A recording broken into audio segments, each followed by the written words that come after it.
Bienvenidas y bienvenidos, muchachos y muchachas, al webinar El Camino del Psicoterapeuta. Les repito mi nombre, yo soy el psicólogo Jorge Ojeda. Me acompaña el día de hoy también mi querida amiga y colega, la psicóloga Angélica Islas Hernández. Les vamos a platicar un poco acerca de cómo va a ir el webinar el día de hoy. Vamos a hablar acerca, por ejemplo, de los primeros pasos que damos como psicólogos y sobre todo de las dificultades con las que nos encontramos al estudiar y a lo largo de la carrera, a lo largo del desarrollo profesional y sobre todo algunas estrategias sobre cómo resolverlos. Vamos a revisar también el día de hoy una mesa de tres patas, que es precisamente la mesa de la que se compone toda la psicoterapia, los modelos terapéuticos, las dimensiones clínicas de TCM y de CIE y los fundamentos legales, que creo que somos uno de los poquitos cursos, si no es que el único curso en México que realmente los toma en cuenta para sus programas. Y por último, vamos a ver, digamos, cuál es la meta, digamos, a corto plazo del camino del psicoterapeuta, porque pues ustedes saben que este camino nunca se acaba, ¿no? Nunca nos vamos a aburrir, nunca vamos a dejar de amar la psicoterapia porque nunca nos va a dejar de sorprender con los casos que nos presenta eh, pues a diario, ¿no? Nuestra práctica clínica. Angie. Muy bien, pues un gusto acompañarles. Me honra conocerles por este medio. Y pues nada, invitarles a que cualquier duda, comentario, escriban en el chat, prendan micrófono, prendan cámara. Nosotros la verdad que la pasamos genial por acá, se nos van las 2 horas de volada. Y estoy pensando que si ustedes interactúan y se animan a compartir por acá, la van a pasar igualmente genial. Un gusto acompañarles por acá. Y pues muy emocionada. Muchas gracias. Venga, reiterando lo que dice Angie, para nosotros es muy importante que ustedes se sientan cómodas, cómodos. El objetivo principal del día de hoy es que se lleven ideas y herramientas prácticas que puedan poner a diario en su vida profesional y también, bueno, pues que se la pasen bien y que se sientan cómodos. Hay un terapeuta familiar australiano que se llama Michael White que dice que no necesitas estar serio para ser serio. De hecho, creemos que el conocimiento, obviamente, sí debe tener su sustento científico, pero no hay por qué estar así como todos acartonados y todo eso, como para realmente poderlo plantear de una manera que sea significativa, ¿no? Por el contrario, creemos que sí es divertido y que sí es entretenido, entonces se vuelve mucho más asequible para todo mundo. Vamos a comenzar con una presentación que hemos preparado Angie y yo para ustedes con mucho entusiasmo y con mucho cariño con respecto del camino del psicoterapeuta. No se olviden de sentirse cómodos, cómodas y de hacer sus preguntas en el chat o de levantar la manita para prender el micrófono con muchísimo gusto. Venga, la primera pregunta que a nosotros se nos ocurrió para hacer este webinar fue ¿por qué estudiamos psicología? Entonces, esa pregunta se las queremos presentar a ustedes, precisamente como de qué los motivó a estudiar psicología, qué los llevó a estudiar psicología. Yo recuerdo que yo les voy a contar brevemente que yo estudiaba derecho y de repente había un psicólogo ahí de la escuela y me puse a platicar con él y yo dije, yo quiero hacer esto, o sea, yo quiero ayudar a las personas por medio de la palabra. Y ahí empezó, digamos, como mi camino y todos tenemos una anécdota de estas que recordamos con muchísima emoción. Y luego también, ¿cuál fue la primera ilusión que ustedes tuvieron a la hora de estudiar psicología? ¿Cómo se imaginaban a ustedes mismas, a ustedes mismos en el futuro? Quiero que recuerden ese momento porque nos va a ser de mucha utilidad al final de esta presentación. Y nos va a ser de mucha utilidad porque el camino del psicoterapeuta, digamos, como que no es un camino fácil. Más bien creemos que es un camino triste y es un camino de muchas decepciones, cuando realmente no debería ser así, ¿no? Debería ser un placer, por ejemplo, el estudiar, el poner en práctica, que nos salgan bien las cosas, pero la realidad, por ejemplo, de estudiar psicología en la voz de más de 4.000 psicólogos con los que hemos tenido la oportunidad de compartir en estos espacios es la que sigue. Esa es la voz de esos 4.000 psicólogos. Y creo que también es la voz de muchos de nosotros y me incluyo que también es mi propia voz. En primer lugar, cuando entramos a la carrera, por ejemplo, o cuando entramos inclusive a una maestría o a un doctorado, sentimos como que sabemos muchas cosas, pero que a la vez no sabemos nada. ¿Y eso por qué? Pues porque creo que la mayoría de los programas están planteados en términos como de una revoltura de conceptos. Un ejemplo muy claro sería un curso que te dice terapia de niños terapia gestal para niños, terapia sistémica para niños, terapia psicoanalítica para niños, terapia cognitivo-conductual para niños, y al final del curso dices, ¿y ahora? ¿No? Tienes al niño enfrente, ¿y ahora qué hago? Y esa es una, pues es una sensación muy decepcionante, el hecho de que se revuelvan los conceptos. Para nosotros en Psicoterapia 13, el orden es algo realmente fundamental a la hora de plantear el conocimiento. Aquí hay otro bache en el camino, que es este de las ideas heredadas.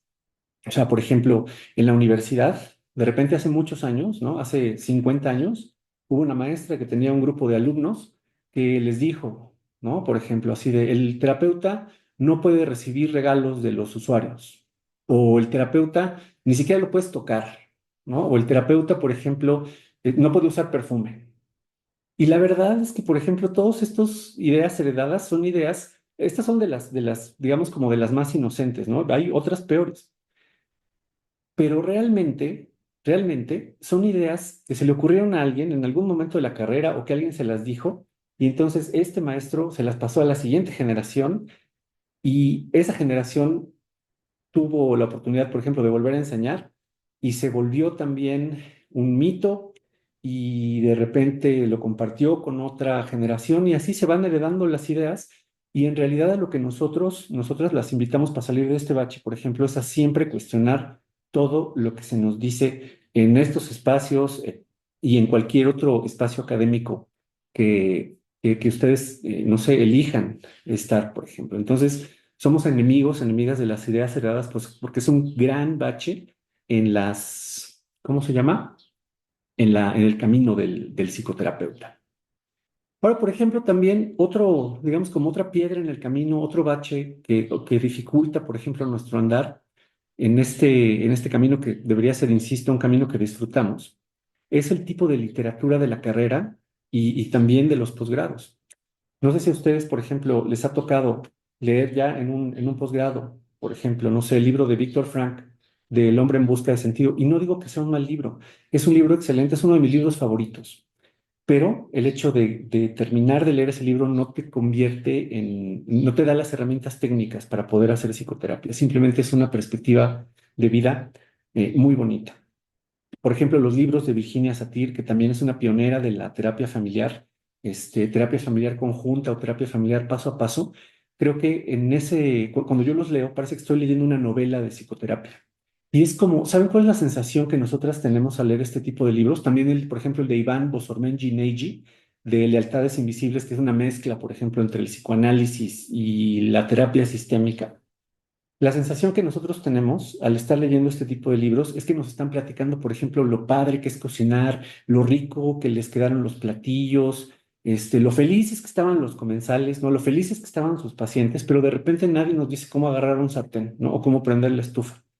Y entonces creo que ese es otro bache que también tenemos que tapar, que limitar, que esquivar en el camino del psicoterapeuta, estar muy pendientes con respecto al tipo de literatura que leemos, porque desde nuestra perspectiva el tipo de literatura debe ser explícito con respecto de cómo agarrar el sartén en esta metáfora, de cómo aplicar una técnica, de cómo intervenir. Y entonces nuestra idea es la de revisar el tipo de literatura con la que nos enfrentamos en cada uno de nuestros andares al estudiar, por ejemplo, en el camino del psicoterapeuta. Este es uno de los obstáculos más tristes de todos, que creo que muchos de nosotros hemos pasado por ahí, que es el de los malos mentores o el de los malos maestros. No sé si a ustedes les ha tocado, por ejemplo, que de repente, sobre todo en las sesiones de supervisión, o tienes una sesión de supervisión y tu terapeuta es tu supervisor y es pésimo porque la relación terapéutica debe ser exclusiva. O de repente le confías algo a un maestro al que precisamente le tienes mucha confianza y resulta que en clase hace evidente el problema que tú tienes, ¿no? Así como que te pone de ejemplo inclusive para abordar el tema de la clase. Y eso realmente pues es algo que nos marca y que nos lastima mucho dentro de este camino, que creemos que no debería suceder. Esto de tener malos mentores. Desde nuestra perspectiva, por ejemplo, el andar en el conocimiento de la psicoterapia debería ser que es un conocimiento que es científico, que es práctico, que se puede poner a la orden de los usuarios, pero que también la relación entre tú y la persona que te lo comparte es una relación muy estrecha, ¿no? Es una relación en la que puedes expresarte y sabes que todo lo que expresas pues está seguro. Entonces, también ese es otro camino que habría que evitar, ¿no? Y sobre todo, no hay aplicación práctica de la teoría. Es decir, ya te echaste un curso, por ejemplo, de 180 horas y luego de repente dices, ¿y qué hago? O asististe a un congreso y dices, sí, estuvo padrísimo. Es una sensación como de mucho bienestar, ¿no? El hecho de decir, ya fui al congreso, ya concluí este posgrado y todo, pero luego, o sea, a la hora de estar enfrente de un paciente, porque a nosotros nos sucedió también, a la hora de estar enfrente de un paciente, es así como de, ¿y ahora qué le pregunto? ¿Cómo abro el expediente clínico? ¿Qué es el aviso de privacidad? Entonces, Ahora, perdón, Jorge, Angie, ahora quiero vincular esta idea de la aplicación teórica de todo lo que se conversa por acá, perdón, la aplicación práctica de todo lo que conversamos por acá, acompañado de un docente, de una supervisora que te sabe decir, te ha sabido decir cómo hacer las cosas, sabe corregirte, guiarte, acompañarte en este camino de potenciarte como terapeuta, pero desde la empatía, porque pues a todos nos pasó al principio de cualquier cosa, no nada más de la psicoterapia, sino de cualquier cosa, pues este genuino no saber qué hacer ni cómo hacerlo. Entonces creo que un mal mentor también es un mentor demasiado punitivo que no siente esa empatía por el otro terapeuta que está poniendo en práctica recientemente un modelo nuevo que está aterrizando en la práctica todo el conocimiento teórico y por supuesto que es muy rico poder estar en un grupo donde tanto los que componen el grupo, es decir, los compañeros, pueden escuchar, observar a los otros terapeutas con empatía, nutrir las intervenciones y una supervisora, un mentor que sepa también desde la empatía apapachar, guiar, dar opiniones, pero pues siempre con esta forma de cómo, ¿no? La forma en la que el otro terapeuta, el docente, el mentor se relaciona con los grupos, que creo que por acá las experiencias, ¿sí o no, Jorge? Siempre son como gratas, de grupos bonitos, que se saben relacionar, que incluso terminan siendo, aunque nunca nos vemos en físico, como terminan como cercanos y aliados y cómplices, y eso se da a razón de la disposición y de la bonita forma de compartir con los grupos. venga. Estoy encendiendo y apagando el video para que quede bonito la grabación. Y este camino, como dice Angie, pues no debería ser un camino que deberíamos recorrer solitos, ¿no? O sea, sino realmente en compañía de colegas que nos nutran. Aquí, por ejemplo, también creo que un resultado de toda esta revoltura de conceptos y de luchar porque la psicoterapia sea una ciencia reconocida. Para nosotros, la psicoterapia, paréntesis, está a la altura de cualquier otro profesión en salud, de cualquier otra profesión en salud. Así, no, así de serio no la tomamos. Pero, por ejemplo, en este andar, por ejemplo, no sé, de los colegas, de que la psicoterapia sea precisamente una ciencia reconocida, no sé si ustedes han visto en las redes sociales, y a mí eso es algo que me entristece muchísimo, ¿no? O sea, como que se ponen a pelear con respecto de qué enfoque es mejor, de si es científico o no. Inclusive nosotros hemos recibido comentarios en TikTok, en Facebook, en muchos lugares, así como ustedes son unos pseudopsicólogos y son bien cerrados y nada más saben de las normas, pero no hay un fundamento científico detrás como para respaldar ese comentario. Entonces, no es un camino que tendríamos que andar solitos, ¿no? Deberíamos tener a alguien que nos pudiera llevar precisamente de la mano y un grupo, ¿no? También que nos pudiera apoyar. ¿Cómo nos sentimos, muchachas y muchachos? También les hablamos desde la experiencia de más de 4.000 psicólogos y desde nuestra propia experiencia también, ¿por qué no? ¿Cómo nos sentimos en nuestra historia como profesionistas de la psicología?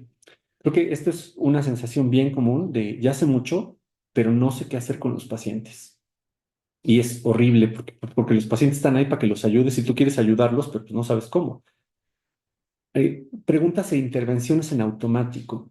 Este es uno de los rasgos, digamos, como más peligrosos que puedes enfrentar en el camino. Porque miren, por ejemplo, si yo tengo aquí a esta familia y yo les pregunto, ¿en qué les puedo ayudar? Y aquí Juan dice, mis hijos se portan mal. De inmediato, por ejemplo, si yo tengo un modelo como la terapia familiar estructural, yo digo, ¿cómo está el olón parental? ¿No? ¿Por qué? Porque tengo el prejuicio teórico, que ya está validado científicamente, de que la relación de los papás es provoca el síntoma de los chicos. Esto lo vamos a ver al rato un poquito más en profundidad. Y de repente resulta que yo le pregunto al papá, a la mamá, ¿cómo escuchas que tu esposo dice que tus hijos se portan mal? Para averiguar qué es el olor parental. Estoy siendo un terapeuta consciente del tipo de información que quiero obtener. Pero si mis preguntas son en automático, y yo acá le pregunto, por ejemplo, al hijo Miguel, ¿cómo es que te portas mal? ¿Y desde cuándo? ¿Y te gusta el PlayStation? ¿Y te gusta el Xbox? Oye, ¿qué tal el TikTok? Y ya de repente se va haciendo una maraña de información, se va haciendo una pelotototototota de información, que al final de la sesión dices, ¿y ahora qué hago con tanta información? Y terminas con un dolor de cabeza tremendo y la familia vuelve a llegar y no sabes cómo ayudarle y es un círculo vicioso. Entonces, las preguntas en automático, somos enemigas de las preguntas en automático. Es decir, cada una de las preguntas que nosotros hacemos en sesión debe tener una intención. Y ahorita lo vamos a revisar en un momento. Muy bien. Y a lo mejor también eso es algo que nos ha sucedido mucho, ¿no? Que sentimos que perdemos el tiempo y el dinero al estudiar. Otro resultado, y algo que también es una parte difícil de este camino, es la sensación de insuficiencia en nuestra historia. O sea, por ejemplo, pensamos, los casos son demasiado graves, que son casos que nos inundan. Si yo tengo aquí una familia que yo les pregunto en qué les puedo ayudar, y aquí el papá dice es que mi esposa ha intentado terminar con su vida. Luego te cae como balde de agua fría, ¿no? Y ella va a decir, sí, pero mi esposo consume marihuana. Y resulta que llegan con una hoja de referencia del psiquiatra y el chavito tiene déficit de atención. ¿Cómo le hacemos? ¿No? O sea, como que de entrada ese tipo de casos te hace sentir insuficiente. Y no debería ser. Nosotros deberíamos estar listos, listas para atender cualquier caso que se presente en nuestro consultorio. Los usuarios, por ejemplo, no regresan a consulta, ¿no? Y te empiezas a preguntar qué hice mal, estuvieron bien las intervenciones, pero pues sí hice el rapport, pero pues sí seguí lo que dijo el libro, etcétera, etcétera. Pero como los libros están a veces muy revueltos, entonces, pues no tienes un marco de referencia como para reflexionar acerca de qué hiciste bien o qué hiciste mal en tu trabajo. Y los usuarios están inconformes en nuestro servicio. Eh, a muchos de nuestros alumnos, e inclusive a nosotras, también nos ha pasado que decimos, ching, que ya no regrese este usuario, que ya no regrese, por favor. Porque ya no sé qué hacer con él, y es súper verborreico y tiene un chorro de ganas de que yo le ayude, pero yo ya no sé cómo que no venga y de repente pues el usuario llega y te demanda los cambios, ¿no? Te dice, oye, ayúdame, porque la mayoría de nosotros estudiamos para ayudar a las personas por medio de la palabra. Otra parte del camino que también es una parte como agridulce, que es la del casi suficiente. Algunos casos se resuelven, pero terminas, y es satisfactorio, obviamente, pero terminas preguntándote, ¿cómo le hice? ¿Cómo le hice para resolver este caso? Ok, muchachos y muchachos, aquí vamos a empezar a cambiar la historia. ¿Cómo cambiamos la historia? ¿Cómo volvemos el camino? Un camino que sea satisfactorio, que sea fácil de andar, que sea en el que podamos ayudar a las personas. ¿Cómo le hacemos? Bueno, pues con una metáfora de Monse García, que es otra de nuestras maestras del diplomado en terapia familiar, que dice que con una mesa de tres patas. Y la mesa de tres patas, bueno, si le falta una, ustedes saben que se cae. ¿De qué se compone? Se compone, en primer lugar, de un modelo terapéutico, es decir, de un modelo que tiene ensayos clínicos, que ha sido validado científicamente y que entrega resultados positivos de manera constante para resolver los problemas humanos. Mesa de dos patas, la segunda pata es el diagnóstico clínico o el examen mental, los diagnósticos de CIE-10 y de DCM. Ahora ustedes se van a preguntar, oye, ¿me tengo que aprender todo el DCM y tengo que saber todo el CIE? En realidad no. En el 90% de los casos, el modelo terapéutico es suficiente para la resolución de los mismos. ¿Y esto de dónde viene? Pues viene de una estadística del Observatorio Nacional de Salud Mental y Adicciones, de CONASAMA, que dice que 1 de cada 10 mexicanos tiene un problema de salud mental grave. ¿Y cuáles son los problemas de salud mental graves? De acuerdo a esta perspectiva del observatorio y también, por ejemplo, de acuerdo a la legislación mexicana, bueno, pues las urgencias psiquiátricas o problemas psiquiátricos, consumo de sustancias y violencia de género, nada más. Entonces, nuestros diagnósticos tendrían que estar enfocados precisamente en atender estos tres tipos de problemas, que son, digamos, como el 10% de los casos que vamos a atender. Es decir, en el 90% de los casos no hay prácticamente el diagnóstico clínico, es suficiente si se hace desde el modelo terapéutico. En el otro 10% que implica situaciones de riesgo, es indispensable conocer los manuales de DSM o de CIE, que creo que Secretaría de Salud prefiere el CIE para efectos del sistema de referencia y contrarreferencia, para poder dar seguimiento a las normas y leyes oficiales mexicanas en salud. Entonces, eh, esta estadística, por ejemplo, también coincide con nuestros expedientes. Nosotros tenemos una base de datos de expedientes de alrededor de 1,600 expedientes y tenemos alrededor de 160 hojas de referencia. Es decir, en los casos en los que, por ejemplo, requerimos de un psiquiatra o requerimos de un adictólogo o requerimos de una unidad de violencia, que son los tres casos en los que realmente son necesarios el diagnóstico clínico y el examen mental. El diagnóstico clínico y el examen mental no sirven, por ejemplo, para ver quién es el psicólogo más chipocludo, para ver quién hace los mejores videos de TikTok, para ver quién es más famoso, para ver quién es el más sabio. No sirven para eso. Sirven, ¿saben para qué sirven? Sirven para salvar la vida de los pacientes, así en ese sentido. Y aparte de la mesa de tres patas, el día de hoy les vamos a compartir un esquema único de psicoterapia 13 que hemos generado, que hemos creado gracias a las conversaciones que hemos tenido con nuestros alumnos, que vuelve mucho más sencillo, mucho más amable, mucho más satisfactorio este camino del psicoterapeuta.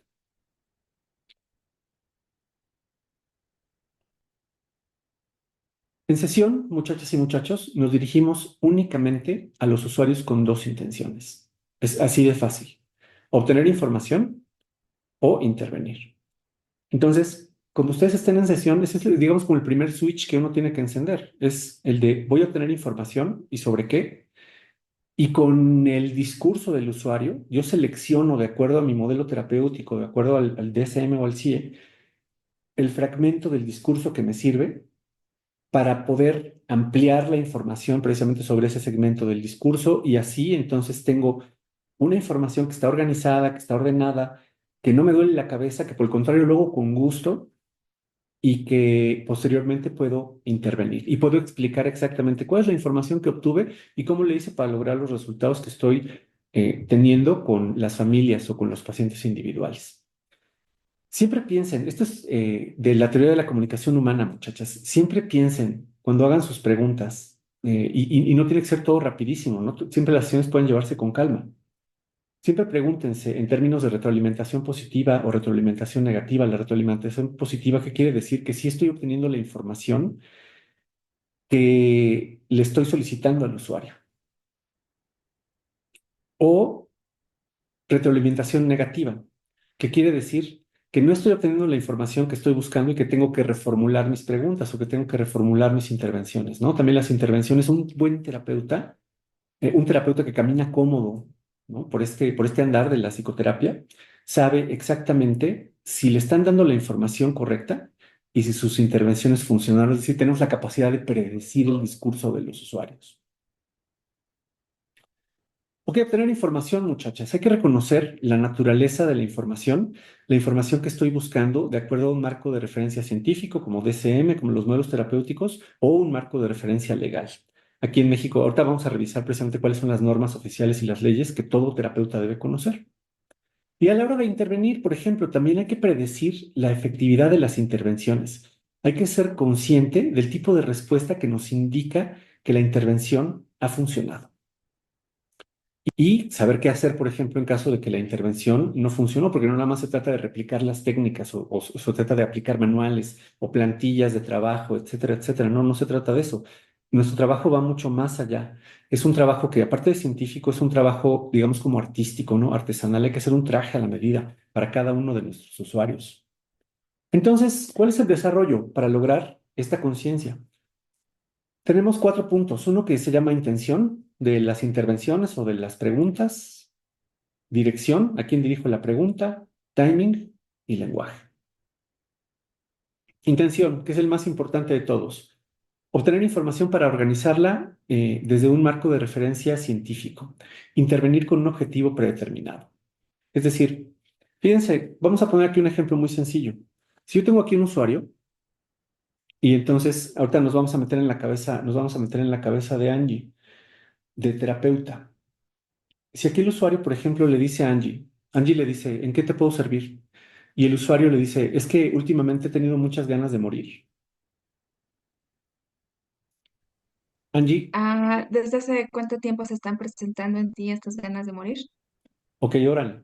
Esa pregunta de desde hace cuánto tiempo viene del diagnóstico clínico, ¿no? Porque estoy notando aquí un posible trastorno depresivo con ese fragmento chiquito de la conversación. Es decir, tiene una intención como de ensanchar precisamente esta información para posteriormente poder generar una hoja de referencia a un psiquiatra.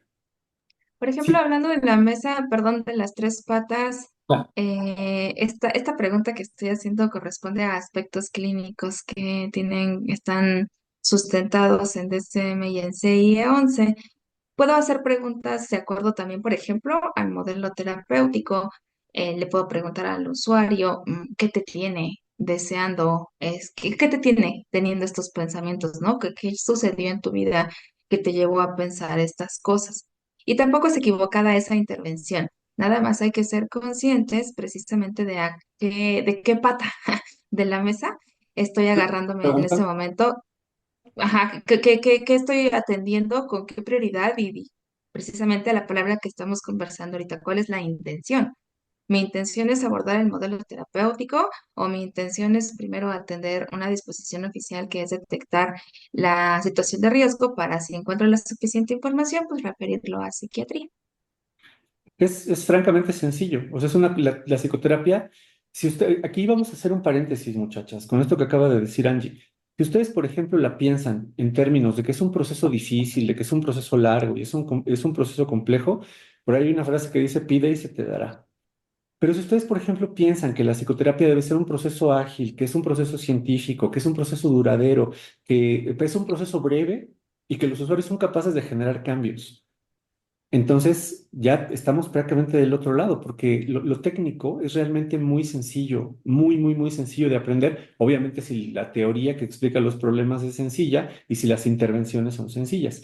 Si los procesos de explicación de los problemas son complejos, pues obviamente las intervenciones también van a ser complejas. Mm, a mí se me ocurre, por ejemplo, desde el modelo terapéutico de la terapia centrada en soluciones, puedo preguntarle a este usuario, ok, yo sé que tú tienes ganas de morir. Pero antes de tener ganas de morir, estoy buscando las excepciones al problema y los recursos del usuario, porque eso es lo que me dice mi modelo terapéutico que yo requiero para poder trabajar. Antes de estas ganas de morir, ¿cómo era tu vida? Ujú. Y entonces sé qué es lo que estoy haciendo en ese momento con este usuario. Igual con las familias, ¿no? Si aquí, por ejemplo, la mamá dice es que mi hija se corta, ya balde de agua para el terapeuta, ¿no? Por ahí nos preguntaban en uno de los webinars, oye, ¿y se vale, por ejemplo, que tú le preguntes, que le digas a los usuarios que se arremanguen para ver las cortadas? Obviamente, bueno, si son lesiones graves, tienen que ser atendidas pues, por un médico en primer lugar. Pero esa es información del médico. Más allá de eso, por ejemplo, yo lo que quiero saber aquí es cómo este síntoma, qué genera este síntoma. ¿Y qué lo genera? Pues la relación de los papás, ¿no? Y otra vez la pregunta chotea de, ¿cómo escuchas que tu hija se corta? Y quiero saber qué piensa el papá con respecto a lo que está diciendo la mamá de que la hija se corta, con la finalidad de saber qué también está este olón parental, si necesito repararlo y cuando lo repare, cómo este olón parental, o sea, cómo el grupo de los papás puede ayudar a esta niña. Y obviamente, pues no nos olvidamos del hermano mayor, ¿no? ¿Qué papel juega este hijo en el sistema familiar también?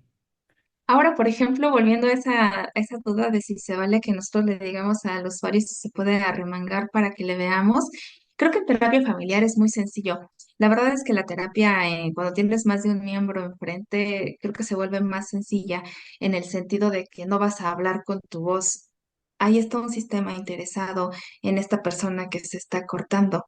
Entonces, en lugar de que yo le diga, a ver, súbete las mangas para que veamos, le voy a decir a la mamá, al papá, a ambos, al olón parental, a los dos. A ver, asegúrense ahorita de que su hija, su hijo no se ha hecho heridas de profundidad y que fue, como ella dice, nada más puro estrés. A ver, asegúrense ahorita. ¿Qué quiero ver a un papá y una mamá con la suficiente fuerza, energía, capacidad de supervisar el bienestar de la hija? Y ahora sí, los papás son los que le van a decir, a ver, enséñame los brazos. Pero es muchísimo más fácil de resolver esto cuando tienes enfrente un sistema. Familiar, ¿no? Y luego, ¿qué Ujú. pasa? Y esta intención es la de también observar cómo el olón parental se lleva con la niña. Si aquí, por ejemplo, el papá la toma y le dice, oye, Miriam, a ver, arremanga, te quiero ver. Y vemos que lo hace con cariño y que lo hace con firmeza, por ejemplo, porque la terapia familiar estructural, así como todos los malos terapéuticos, bueno, pues tiene ese prejuicio, ¿no? De que el olón parental o el grupo de los papás debe ser una unidad suficientemente poderosa para poner límites y suficientemente cariñosa para dar seguridad y que los miembros de la familia puedan desarrollarse, pues, provechosamente. Si, por ejemplo, el papá se acerca cariñosamente y de repente la mamá le dice, ah, ya le estás empezando a apapachar otra vez, ya le estás empezando a solapar sus tonterías. ¿Qué es lo que veo? Pues veo que estos dos no están de acuerdo. Ya tengo un diagnóstico estructural, tengo aquí una relación conflictiva entre ellos dos, tengo una relación cercana del papá con la niña, tengo una relación conflictiva de la mamá con la niña, y me falta esta parte del sistema. Pero con esta información que tengo puedo intervenir. ¿Qué es lo que tengo que hacer? Pues tengo que lograr que ellos dos se pongan de acuerdo con respecto a cómo van a ayudar a Miriam a que deje de cortarse. Ahí está toda la intención. Entonces, piensen en qué intención tienen siempre que vayan a hacer una intervención. ¿Quieren obtener información o quieren intervenir? Nosotras, por ejemplo, creo que somos terapeutas cautelosas y no intervenimos hasta que tenemos los dos pelos, los pelos de la burra en las dos manos, no nada más en una, sino en las dos. Y ya que estamos seguros de la información, entonces intervenimos desde un modelo terapéutico, precisamente. Ok, muy bien. El lenguaje de los usuarios, importantísimo. En este libro fantástico de En busca de soluciones de Winner Davis y Bill O'Hanlon, ellos dicen que emplear el lenguaje de los usuarios es una forma, es a lo que ellos llaman, por ejemplo, empatía.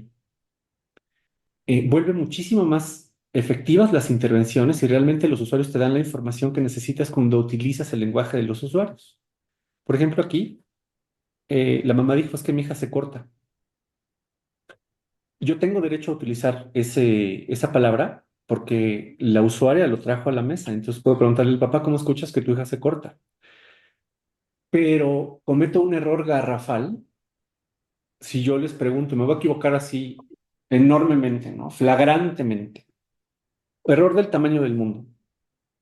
Si yo le pregunto a la hija, ¿por qué te quieres suicidar? Pues ahí nadie habló de suicidio, ¿no? O sea, o por ejemplo, si tengo hecha pelotas la cabeza, le puedo decir, ¿y desde cuándo eres apegada a las autolesiones? ¿Desde cuándo eres emo? No, pues ya menos, ¿no? O sea, en serio, una forma de echar a perder una sesión y de que el camino del terapeuta sea, por ejemplo, también tortuoso, es no utilizar el lenguaje de los usuarios y empezar a incluir otros términos que no han incluido, sobre todo si En el son mejor de los casos, Jorge, la familia se subordina a este nuevo lenguaje y aún así obtienes retroalimentación positiva, ¿no? Pero la verdad es que la familia te llega a recriminar este tipo de situaciones, ¿no? No, espérese, psicóloga, mi hija no es emo. Y claro, pues la terapeuta se ha equivocado al introducir elementos lingüísticos súper ajenos, ¿no? Digo, este caso está chistoso, pero nos han pasado otros casos bien reales donde la misma familia le corrige a la terapeuta a razón de ese lenguaje que es tan externo. por acá, por ejemplo, hay una historia aquí en términos como de equivocarse en el lenguaje, por aquí hay una historia de una terapeuta que en vivo le sugiere a los papás, ustedes ahora, con dos chicos adolescentes de 15 y 16, y entonces la terapeuta les dice, ahora ustedes ya no van a ser los papás, ahora van a ser los hijos. Y entonces, pues los papás se toman en serio ¿cómo se llama? La La indicación, intervención del terapeuta y lo llevan a cabo en su casa. Y llegan a los 15 días y resulta que los papás pues habían dejado de poner normas y límites y todo eso. Y el chico agarró el carro, bueno, agarró el carro, se fue con sus amigos, empezó a tomar, lo chocó y el chavo estaba en el hospital. ¿De quién es responsabilidad? Pues del terapeuta. Y luego de repente, como en la deconstrucción precisamente de esta intervención, le preguntábamos a la terapeuta, porque nos tocó participar por ahí en una supervisión en otro lugar, ¿no? Como en otro espacio. Y entonces le preguntamos a la terapeuta, oye, ¿de dónde viene esa intervención? Y ya ella dijo, pues es que me la enseñó mi maestro, ¿no? Yo se la aprendí a mi maestro. Y te preguntas, oye, ¿y a él quién se le enseñó? Y son como las ideas heredadas, ¿no? Por eso siempre, siempre verifiquen de dónde viene todo, porque es parte del camino del terapeuta. Entonces siempre hay que usar el lenguaje de los usuarios, muchachas y muchachos, en sus intervenciones o en las preguntas. Ok, dirección, que es uno de los términos que se aplica para la terapia familiar, porque en la terapia individual casi casi no, pero si la única persona que tienes es el usuario, ¿no? Pero si, por ejemplo, aquí la mamá dice, yo quiero que mi esposo se involucre más con mis hijos, quiero verlo más cariñoso con ellos.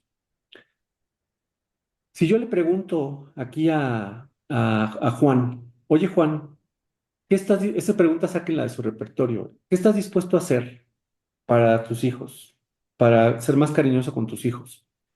Él, bueno, se va a quedar así como de, no sé. Ujú. Y la mamá que va a decir, mira, ni siquiera sabe. Está mal planteada la pregunta, o sea, está bien intencionada la pregunta, pero está mal hecha en la dirección. ¿A quién le tengo que dirigir la pregunta? ¿Quién tiene la necesidad? La mamá, ¿no? Entonces le tengo que preguntar a la mamá, ¿cómo nos vamos a dar cuenta de que tu esposo, Juan, realmente va a ser más cariñoso con tus hijos? En la intención, por ejemplo, de arreglar el olón parental, ¿no? Esta unidad parental. Y ella diría, bueno, pues que haga la tarea con ellos, que se levante a dejarlos a la escuela y que les dé besos y abrazos. Ah, ok, muy bien. Tengo la suficiente información, sí, para pegarle olón parental. Ok, muy bien, voy a utilizar a los niños. Y si tengo aquí las mochilas, y si tengo aquí, por ejemplo, aquí pues, sí puede ser cariñoso. Y si tengo aquí las mochilas porque vienen de la escuela, ¿qué es lo que voy a hacer? Lo que voy a hacer es que le voy a decir al papá, ¿sabes qué? En este momento quiero que te pongas a hacer la tarea con tus hijos. Y es ahí a donde vemos precisamente los cambios en vivo y a todo color. Es como esta duda de cuando nosotros tenemos un problema, colegas, como para cuándo se nos antoja que se solucione, para dentro de 2 meses o ya, como que era para ayer que se empezara a solucionar este problema. No sé qué tan valioso sea dejarle a la familia de tarea que en los próximos días el papá se vuelva más cariñoso. Híjole. Puede funcionar, sí, sí, lo siento azaroso. Nosotros queremos que aquí suceda, la familia viene deseosa de que esos cambios sucedan en este momento. A ver, ahorita dale besos y abrazos a tus hijos. A ver, ahorita ayúdales con las tareas. Y queremos que pase ahorita. Siguiente paso, pues un apapacho, felicitar al papá. Corroborar con la mamá que ese es el papá que está deseando, corroborar con los hijos qué significa para ustedes que su papá ahorita les bese, les abrace. Y esa iluminación, ¿no? De yo estoy viendo un papá que sí puede, déjame felicitarte. Y ya vamos generando estos cambios desde ahorita. Y lo mismo pasa, ¿saben? Hay un libro fantástico que se llama The Heart and Soul of Change, que es una compilación por ahí de autores como Michael Lambert, Scott Miller, El corazón y el alma del cambio. Y este libro habla precisamente de qué es lo que sí funciona en terapia. Y entonces describe precisamente en uno de los capítulos cómo es que funciona la psicoterapia. Aquí en la familia está facilísimo porque los cambios son en vivo y la familia ya sabe qué hacer porque lo aprendió aquí en la sesión. En la terapia individual, por ejemplo, cuando estamos con un usuario y si este usuario de repente llegara y nos dijera, es que nunca voy a, ¿en qué te puedo ayudar? Y el usuario dice, nunca voy a encontrar el verdadero amor. Así, ¿no? Es un discurso súper negativo. Voy a ir otra vez a la terapia centrada en soluciones porque es uno de mis modelos terapéuticos predilectos, que también tiene muchos ensayos clínicos con respecto de cómo el centrarse en los aspectos positivos, en los recursos y sobre todo en las excepciones a los problemas, realmente da unos resultados rápidos y duraderos con los usuarios. Si yo le pregunto a él, por ejemplo, ¿cómo es el verdadero amor? ¿Cómo te imaginas a ti mismo teniendo el verdadero amor? ¿Qué características, por ejemplo, de esta chica que fuera el verdadero amor que tú posees, te gustaría que ella viera? ¿Cómo te gustaría que te viera? ¿Qué cosas te tendría que ver haciendo para que ella también se enamorara de ti? Y entonces, ¿qué es lo que estoy haciendo? Estoy generando un proceso reflexivo en el usuario con respecto de qué tiene que ir a hacer allá afuera. Nuestro consultorio es de 2 por 3, si bien nos va, o sea, es un espacio bien chiquito. Ahí se generan las ideas y ¿qué es lo que los usuarios hacen? Pues van, las ponen en práctica, regresan, les funcionaron las ideas, pues te dicen, sí, sí nos funcionaron. Pues bueno, pues entonces, ¿cómo funcionaron? Se vuelven a ir a su contexto, digamos, natural, y vuelven a regresar y a decirnos, ya hice más cosas y más cosas y más cosas. En la terapia sistémica tenemos este prejuicio de que un cambio siempre provoca más cambios. Y así es como funciona la psicoterapia, ¿no? Es decir, el cambio de perspectiva se genera aquí, el cambio de emoción se genera aquí y se pone en práctica allá afuera y se reconversa. Es así muy sencillo. Para nosotros no nos gustan casi las tareas. Nos gusta Y que los luego cambios... está, Angie. ándale, muy bien, la sencillez de esto de la terapia breve creo que está explicada a partir de cómo vemos las cosas y cómo vemos a los usuarios. Estas preguntas tan maravillosas que hace Jorge al usuario respecto al amor de su vida, no creo que eso era lo que dijo, Verdadero. al verdadero amor, está encaminado a pensar que el usuario es capaz de alcanzar ese objetivo de tener el verdadero amor. Incluso le habla de esas características que posee él hoy, que le gustaría que una tercera persona viera para que este sueño, esta ilusión, este objetivo del amor de su vida se realice. Ahora, ¿qué pasa si nosotros como terapeutas vemos al usuario desde otras miradas muy contaminadas? De, por ejemplo, pensar, no, este usuario seguramente tiene ahí se me fue la palabra, un apego ansioso. Está deseoso de siempre tener pareja porque tiene problemas de autoestima y el usuario seguramente se va a ir de la sesión pues con un chorro de visión hacia el problema, pensando efectivamente que tiene un apego ansioso y describiéndose desde elementos patológicos. Este otro modelo de la terapia breve centrada en soluciones genera procesos reflexivos, pues como su nombre lo dice el modelo, hacia las soluciones, hacia los aspectos que sí funcionan. Una infinita conciencia debemos de poseer frente a los usuarios de saber que somos capaces de, por medio de nuestras preguntas, encaminar esos procesos reflexivos y llevarles a que vean esas cosas diferentes. Por ahí hay terapeuta que se llama David Epstein, que es uno de los principales representantes de la terapia narrativa, que dice que hay preguntas que duran en la mente de los usuarios horas, meses, días o años. Y entonces creo que el simple hecho de generar un proceso reflexivo en un usuario, ¿no? De hacerlo ver otro panorama con respecto a los problemas. De hecho, ahorita me acuerdo de un usuario que me dijo, sí, ya hasta veo como más claro, ¿no? De veras, o sea, veo como Ujú. más nítida la realidad. Ese es el objetivo precisamente de la psicoterapia. Ahora, por ejemplo, con respecto de los modelos terapéuticos que son más patológicos, porque sí los hay, está bien. O sea, nosotros no creemos que haya modelos terapéuticos mejores que otros. Nosotros trabajamos con la terapia sistémica porque es con lo que nos gusta, pero más importante lo que nos funciona y lo que les funciona a los usuarios y lo que les funciona a nuestros alumnos, precisamente. Como para precisamente andar en este camino del psicoterapeuta de una manera, pues, tranquila, ¿no? Y satisfactoria. Pero no creemos que haya un modelo mejor que otro. El de lo que sí estamos en contra es de las integraciones, ¿no? Así de, quiero hacer tacos al pastor con mermelada y miel de cacao. Pues a lo mejor la miel de cacao y la mermelada son deliciosas y los tacos al pastor también, pero son dos recetas completamente distintas. También, o sea, si yo quiero hacer un pastel en un trompo de tacos al pastor, pues tampoco me va a salir. Entonces somos enemigos de las integraciones y bueno, preferimos la terapia sistémica precisamente porque evita el uso de esta terminología que es patológica. Ok, muy bien. Vamos a continuar, ¿no? Llevamos la intención, llevamos el lenguaje, la dirección y que es el timing, que es el momento, el momentum, el momento correcto de hacer las preguntas o las intervenciones. Ni antes ni después. Un ejemplo incorrecto de usar el timing sería que ya pasaron 55 minutos de la sesión y tú le dices a los usuarios, al usuario, ¿no? ¿Qué te gustaría lograr con la terapia? Pues pregunta completamente fuera de tiempo, porque esa pregunta iba hace 55 minutos. O si en el caso anterior, si aquí el papá está haciendo la tarea con los niños, muy bonito, y yo dejo pasar esa escena y no lo felicito, y no digo, oye, qué buen papá, ¿no? Qué bien, ¿cómo se sintieron, chicos? No, pues mi papá nunca había hecho la tarea con nosotros. Sentimos que ahora sí tenemos papá. ¿Cómo miraste a tu esposo? ¿No? Esto me pega el olón parental. ¿Cómo miraste a tu esposo? Ah, pues lo veo ahora sí que, o sea, que sí tiene ganas de ser papá. Si yo dejo pasar esta escena y no lo felicito, ya se me fue el timing. Entonces también es un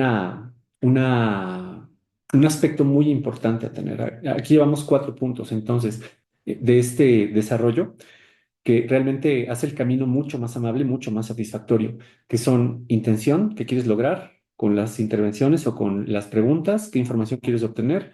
Número 2, que es el lenguaje, utilizar el lenguaje de los usuarios. Número 3, dirección en terapia familiar, a quién dirijo las preguntas. Y 4, timing, hacia en qué momento hacer las preguntas o las intervenciones. Otro ejemplo incorrecto, por ejemplo, ahorita recordando lo que estaba diciendo Angie, si aquí el usuario me dice es que tengo muchas ganas de morir y yo lo dejo pasar y 5 minutos antes de que termine la sesión y ya tengo 20 pacientes más porque trabajo en una institución pública, pues estoy completamente fuera de tiempo. ¿Por qué? Porque ya no voy a obtener la información clínica con respecto desde cuándo, cómo vemos la patología, muchachas, en cuanto al DSM y al CIE. Aquí les va, esto está más adelante en la presentación, pero ahí va spoiler.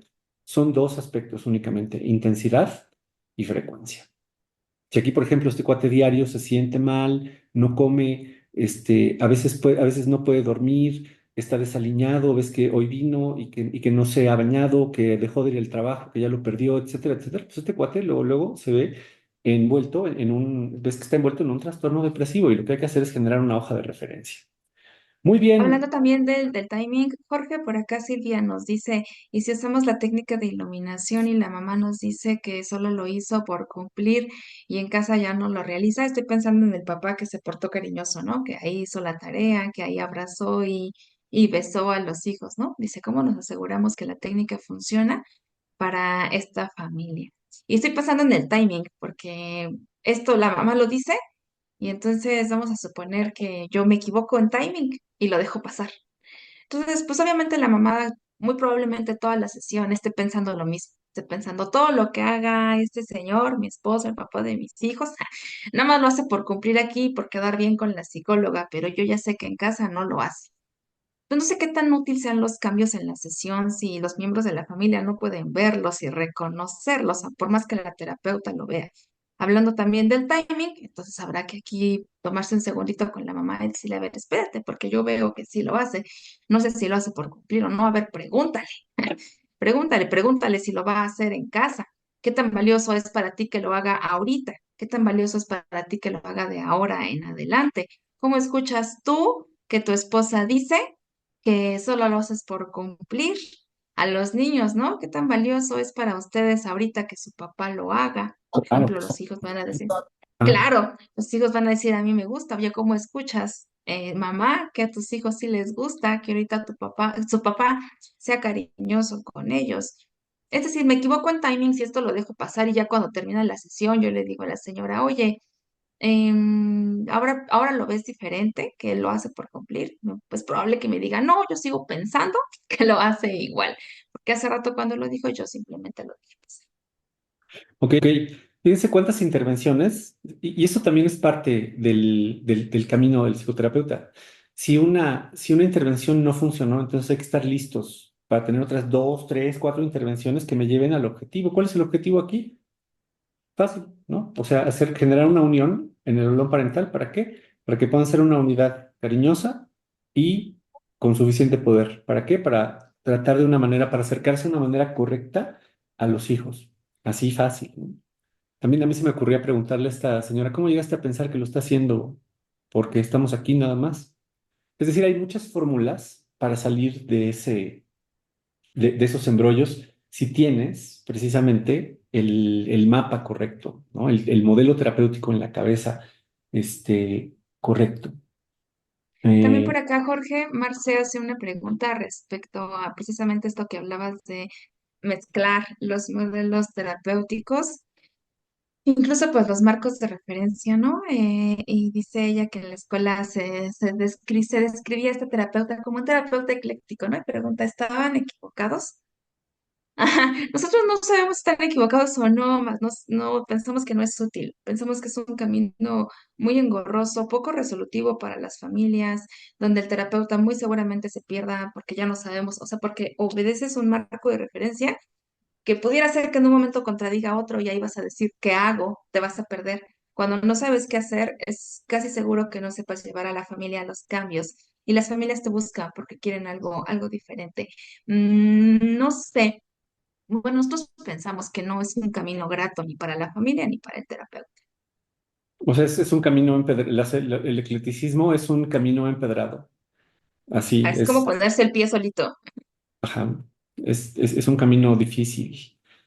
Muy bien, por aquí Carlita Ganso dice, tener un diplomado centrado en la terapia sistémica individual.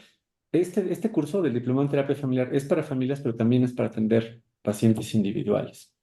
Entonces, bueno, siempre que nosotros vemos a un terapeuta ecléctico, pues, o sea, obviamente respetamos su trabajo, ¿no? Y si tiene resultados también, pero es increíblemente difícil. Y en la mayoría de las ocasiones, pues no le sirve ni al terapeuta ni a los usuarios tampoco. Y aquí de lo que se trata es de que las cosas funcionen. Si las cosas no funcionan, si no las puedes aplicar, no sirven para nada. Ok, ahí va. Vamos a hablar de los modelos terapéuticos, de estos dos modelos terapéuticos, de la terapia estructural y de la terapia centrada en soluciones, que son suficientes en el 90% de los casos. ¿Por qué? Porque no hay situaciones de riesgo. Ok, aquí, por ejemplo, miren, es una explicación bien sencilla con respecto a cómo se construyen los problemas y cómo se resuelven. Aquí Minuchin dice, los síntomas se generan a partir de una estructura, ¿no? Explicaciones acerca de qué causa el síntoma. ¿Cuál es mi estructura? Bueno, pues el grupo de la pareja, el grupo de los papás y el grupo de los hijos, las familias de origen. Esto es una familia, digamos, como tradicional. Para efectos prácticos lo vamos a tomar así. A la familia yo la divido en estos subgrupos, ¿no? Pareja, papás e hijos, ¿no? Y las familias de origen, si bien al caso. Los problemas se generan a causa de que los miembros de la familia no ocupan su lugar jerárquico o no lo ocupan bien. Vamos a poner aquí un ejemplo, sencillo. Si la mamá le dice a los niños, hijos, pónganse a hacer la tarea, y el papá le dice, deja que los niños hagan la tarea cuando ellos quieran, y pues los niños van a decir, no, pues, ¿a quién le van a hacer caso? Pues obviamente le van a hacer caso al papá, ¿no? Entonces aquí tenemos un equipo y aquí tenemos otro equipo. ¿Quién tiene el poder? Pues este grupo. Y acá, el papá y los niños. ¿Quién debería tenerlo? La mamá y el papá. Ya sé exactamente qué es lo que hay que corregir. Así, muy sencillo. Si la mamá, por ejemplo, le dice a los niños, con un carajo que pongas a hacer la tarea, ¿no? Entonces, ¿ocupa su lugar jerárquico? Sí, pero no lo ocupa bien. Entonces, ¿qué necesito hacer? Pues necesito lograr una proximidad diferente por parte de la mamá para que tenga más efectividad poniendo límites, y a lo mejor inculcando valores, no sé, lo que ustedes quieran, ¿no? Para dirigirse al olón filial o al grupo de los hijos. ¿En compañía de quién? Pues obviamente del papá.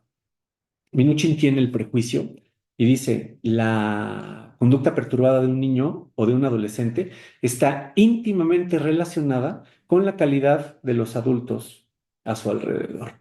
Entonces, nosotros pensamos que los niños no tienen problemas, los adolescentes no tienen problemas. Prácticamente los que tienen problemas son los adultos a su alrededor. Esta idea de los prejuicios, Jorge, me gusta, quisiera como aclarar que no son prejuicios que vengan de como de Son marcos prejuicios de lógicos. referencia personales, ándale, resultan hasta obvios. Mm, por ejemplo, regresando a esta situación que plantea Jorge de la mamá que dice a los niños hagan la tarea y entonces, por ejemplo, el papá dice, no, háganla cuando quieran y el niño de 4 años dice, yo no la quiero hacer y el papá dice, pues entonces no la hagas. La pregunta acá sería, ¿cómo es que un niño de 4 años tiene más poder en la familia que la mamá, pues porque está haciendo perdón, un sobreinvolucramiento con el papá. Ahora, entonces eso resulta hasta obvio. Resulta obvio que en una familia quienes tienen que dar indicaciones, sobre todo cuando los niños tienen 4 años, pues son papá y mamá. Resulta también obvio que papá y mamá deben de ser capaces de ponerse de acuerdo, porque si uno dice blanco y el otro dice negro, pues los hijos se confunden, van a irse con lo que más funcione. Este no es el camino para poner reglas, límites. Vaya, y entonces son como estos prejuicios, cierto es, pero que vienen de ideas, o sea, como que todos, pues, todos estamos familiarizados con esas ideas, a todos nos hacen sentido, porque tampoco es como poner prejuicios por ponerlos, ¿no? Como por ejemplo, voy a exagerarle. Voy a decir que como yo fui criada así, yo fui educada para que las mujeres sirvan en casa los alimentos y se queden pues a lavar los trastes mamá e hijas mientras papá e hijos juegan, pues entonces eso es un prejuicio, pero que tiene que ver con algo muy mío, muy personal y que puede no corresponder a esta familia. Esos prejuicios, por supuesto, los dejamos de lado, porque atendemos estos otros que son lógicos y que benefician al sistema familiar. Ok, aquí muy importante lo que estás diciendo, Angie, porque cuando yo digo prejuicios me refiero a prejuicios teóricos. ¿Y a qué me refiero?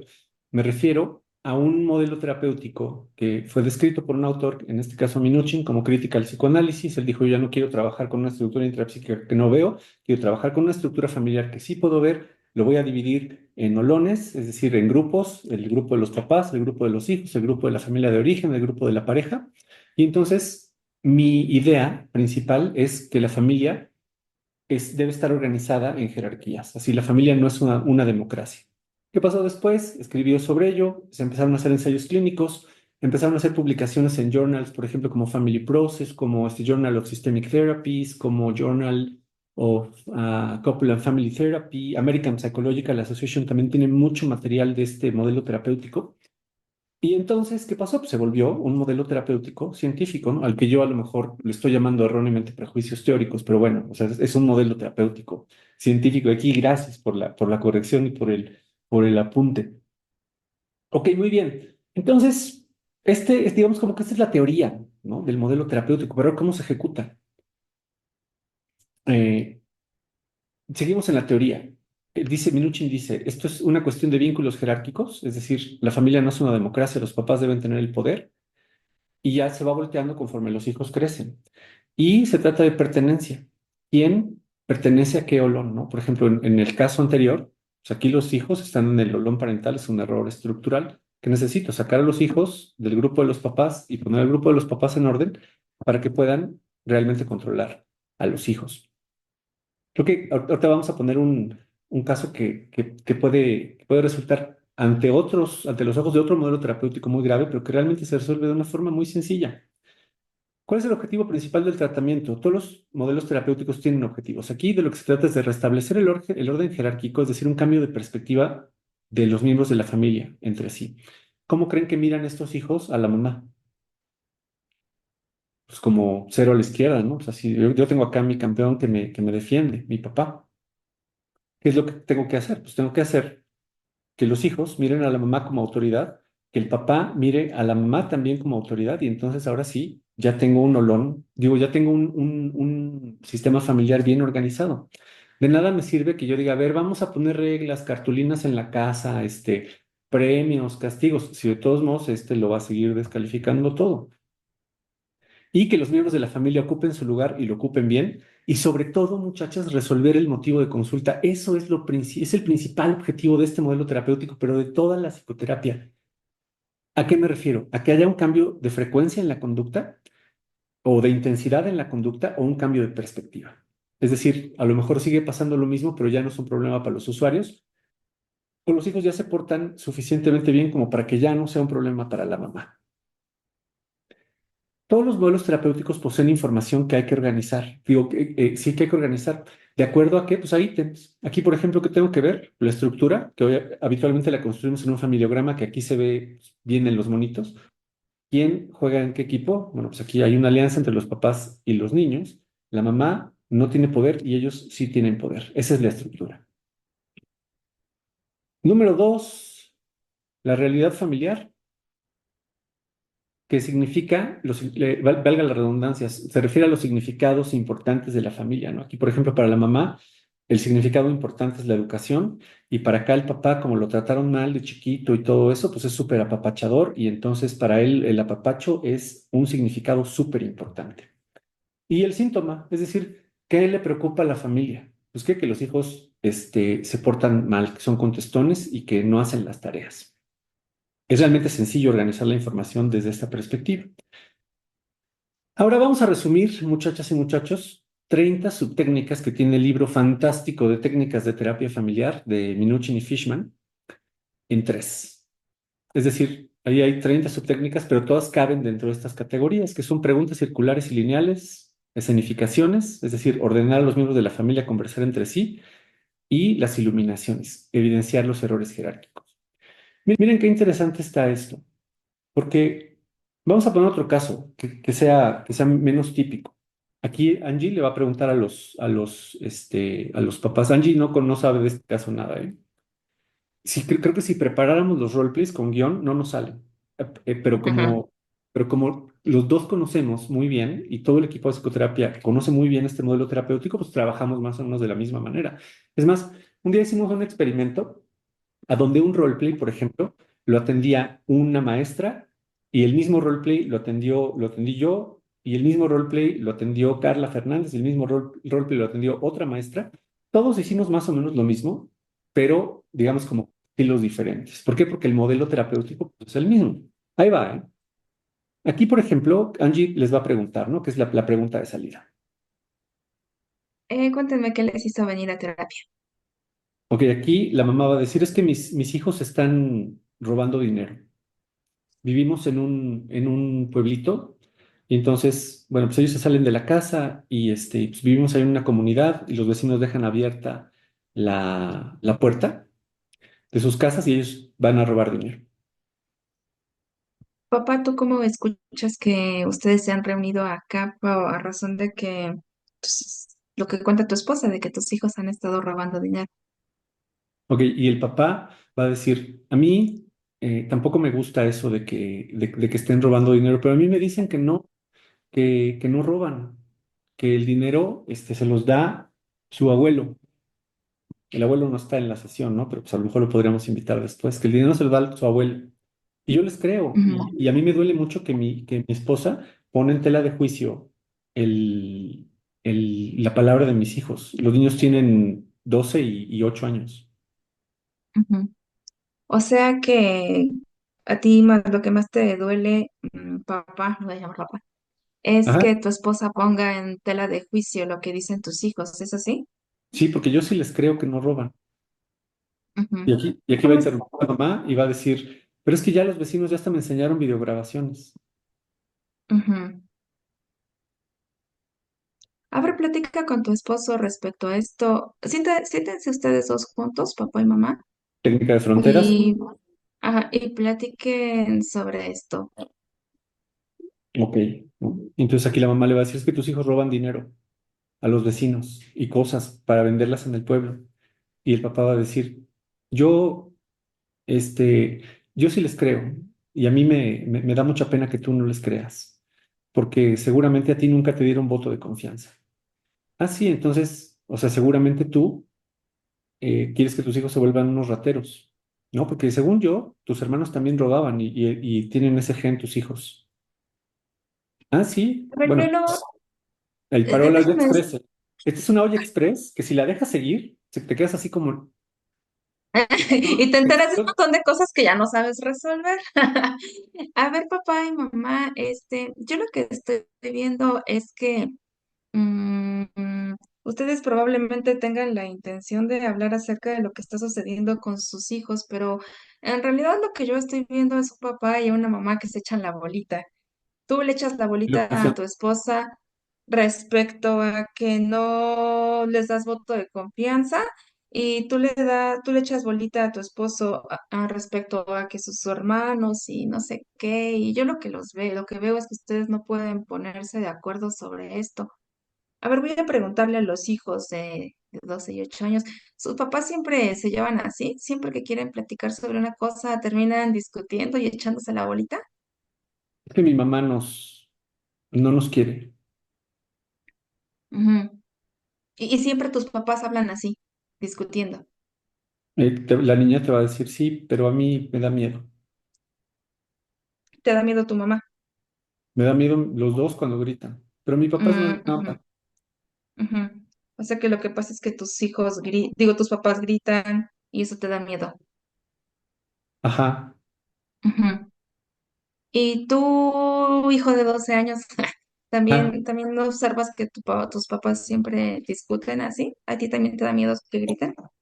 pues a mí, más que darme miedo, ya me da flojera. Ujú. Claro, claro, claro. ¿Cómo escuchan ustedes, papá y mamá, que a sus hijos les genera miedo, flojera, esta forma que tienen ustedes de hablar?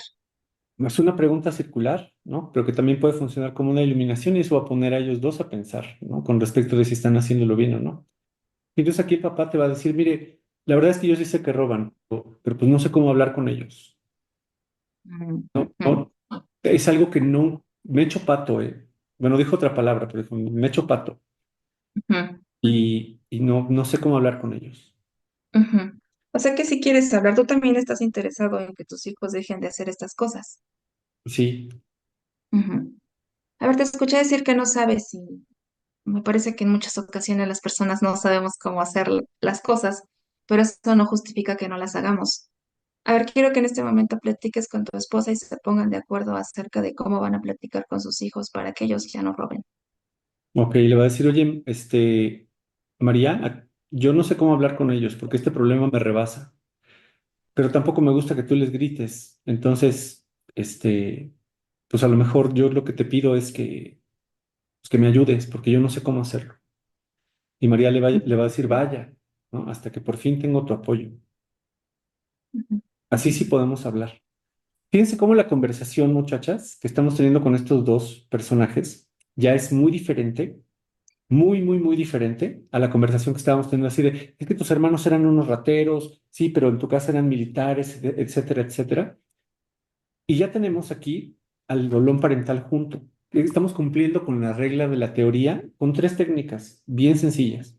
Preguntas circulares, ¿cómo escuchas? Escenificaciones, platiquen entre ustedes y las iluminaciones que muy bien ahorita hizo Angie en el sentido de que ustedes echan la bolita, ¿no? Y sus hijos les tienen miedo y les dan flojera. Y eso fue lo que cambia precisamente el dolor parental. Ahora, por ejemplo, ¿qué restaría? ¿No? Pues restaría que los dos papás hablen con los hijos para decirles, ya no roben, ¿no? Que el papá se muestre poderoso y que la mamá se muestre cariñosa.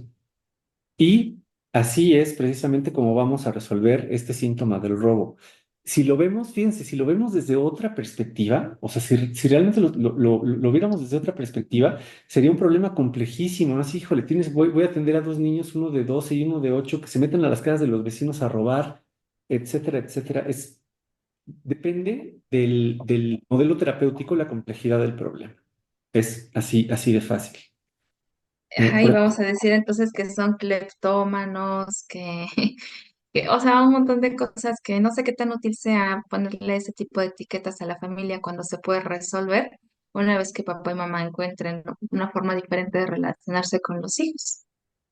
Ok, este modelo terapéutico es nuestro favorito para atender a niños y adolescentes y realmente nos funciona muy bien. Y déjenme decirles que los niños y los adolescentes, lo voy a decir así como es, son un mercado importante, ¿eh? O sea, realmente implican un 55% de nuestra consulta. Entonces, la Por terapia... acá, perdón, Ajá, perdón, Jorge, Carla tiene una duda, dice, ¿cómo responden si al indicarles esta acción les responden que ya lo han hecho antes? Mira, qué interesante pregunta, Carla. Estoy pensando en dos cosas. Primera, no nos gusta que nos cuenten las cosas, queremos verlas. Entonces, cuando ellos dicen, ay, es que ya hablamos de esto, lo que yo estoy pensando, voy a retomar la palabra prejuicios desde un prejuicio teórico, es que sí lo han hablado, pero de una forma incorrecta. Entonces, yo quiero ver esa forma incorrecta para iluminarla y presentarles otra forma de hablarlo. Siempre debe de ser, hablábamos de la intención. Tengo una intención de ver cómo ellos lo hablan. Entonces yo les sugiero que siempre tengamos más energía que esta retroalimentación negativa de los usuarios de es que ya lo hablamos, es que ya lo platicamos. Bueno, pues a ver, déjenme ver cómo lo hacen. Ya veo cómo lo hacen, pues ahora sí tengo las herramientas para decirles, ya vi por qué no han podido solucionarlo, porque en lugar de solucionarlo, solo se están echando la bola. Creo Ok. que tenías una idea respecto a esta pregunta, Jorge. Sí, así, o sea, simple. Si la familia me dice, no, es que ya lo hemos hecho, yo les digo, yo quiero ver cómo lo hacen para poder Ujú, ayudarles. Háganlo.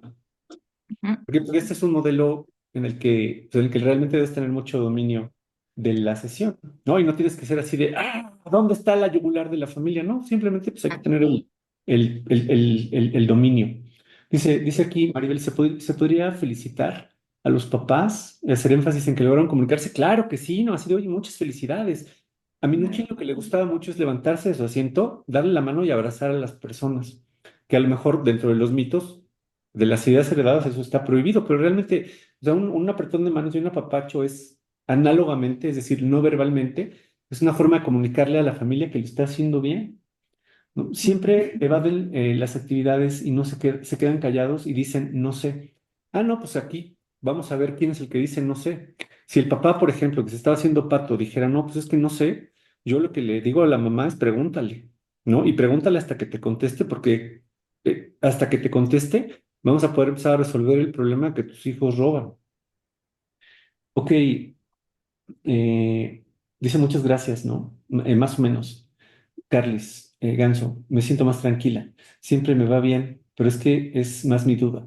Miren, aquí con lo que dice Carla, vamos a traer una frase que siempre les decimos a nuestros alumnos, que es una frase muy bonita en el camino del psicoterapeuta, que es la de, para que la psicoterapia funcione, en primer lugar, hay que tenerte fe a ti misma. En segundo lugar, hay que tenerle fe al modelo terapéutico, porque ya lo conoces, o al DSM, ¿no? O a las normas oficiales. Y en tercer lugar, hay que tenerle fe a la familia también. O sea, los usuarios que vienen con necesidad de cambio son usuarios que realmente pues, desean que las cosas pasen de forma diferente y nosotros tenemos la obligación de ayudarlos, muchachas y muchachos. Ok, muy Hablando bien. de, perdón, tantito, hablando Angie. de esas dudas, yo creo que Carla ya se la sabe muy bien, pero para los demás que a lo mejor no se la saben, también tenemos algunas estrategias como para ir disminuyendo esas dudas, porque no sé qué tan padre esté sentir esa inseguridad frente a los usuarios. Tenemos, por ejemplo, estas observaciones que hacemos de las retroalimentaciones positivas y negativas. Si tú tienes enfrente a un usuario que tiene toda la sesión retroalimentándote negativamente, probablemente esté yo haciendo algo mal. Es probable que esté equivocándome en timing, en intención, en modelo terapéutico, que tenga enfrente una situación de riesgo. Es decir, voy viendo retroalimentaciones positivas y voy sintiéndome más segura de mis intervenciones. Tenemos también, siempre nos encanta cerrar las sesiones preguntando si la sesión ha sido útil y en qué sentido. Eso nos ayuda a veces tenemos como esta postura demasiado rígida de observar nuestra práctica, pero cuando el sistema te dice, sí, nos fue muy útil porque ya ahorita pudimos ponernos de acuerdo para hablar con nuestros hijos, yo ya no les voy a gritar, yo voy a ser una mamá más amorosa, yo ya voy a ser más, voy a apoyar más a mi esposa para ponerle límites a nuestros hijos. Bueno, pues, ¿qué quiere decir eso? Que toda mi imaginación que yo tengo de que me estoy equivocando probablemente no tenga cabida.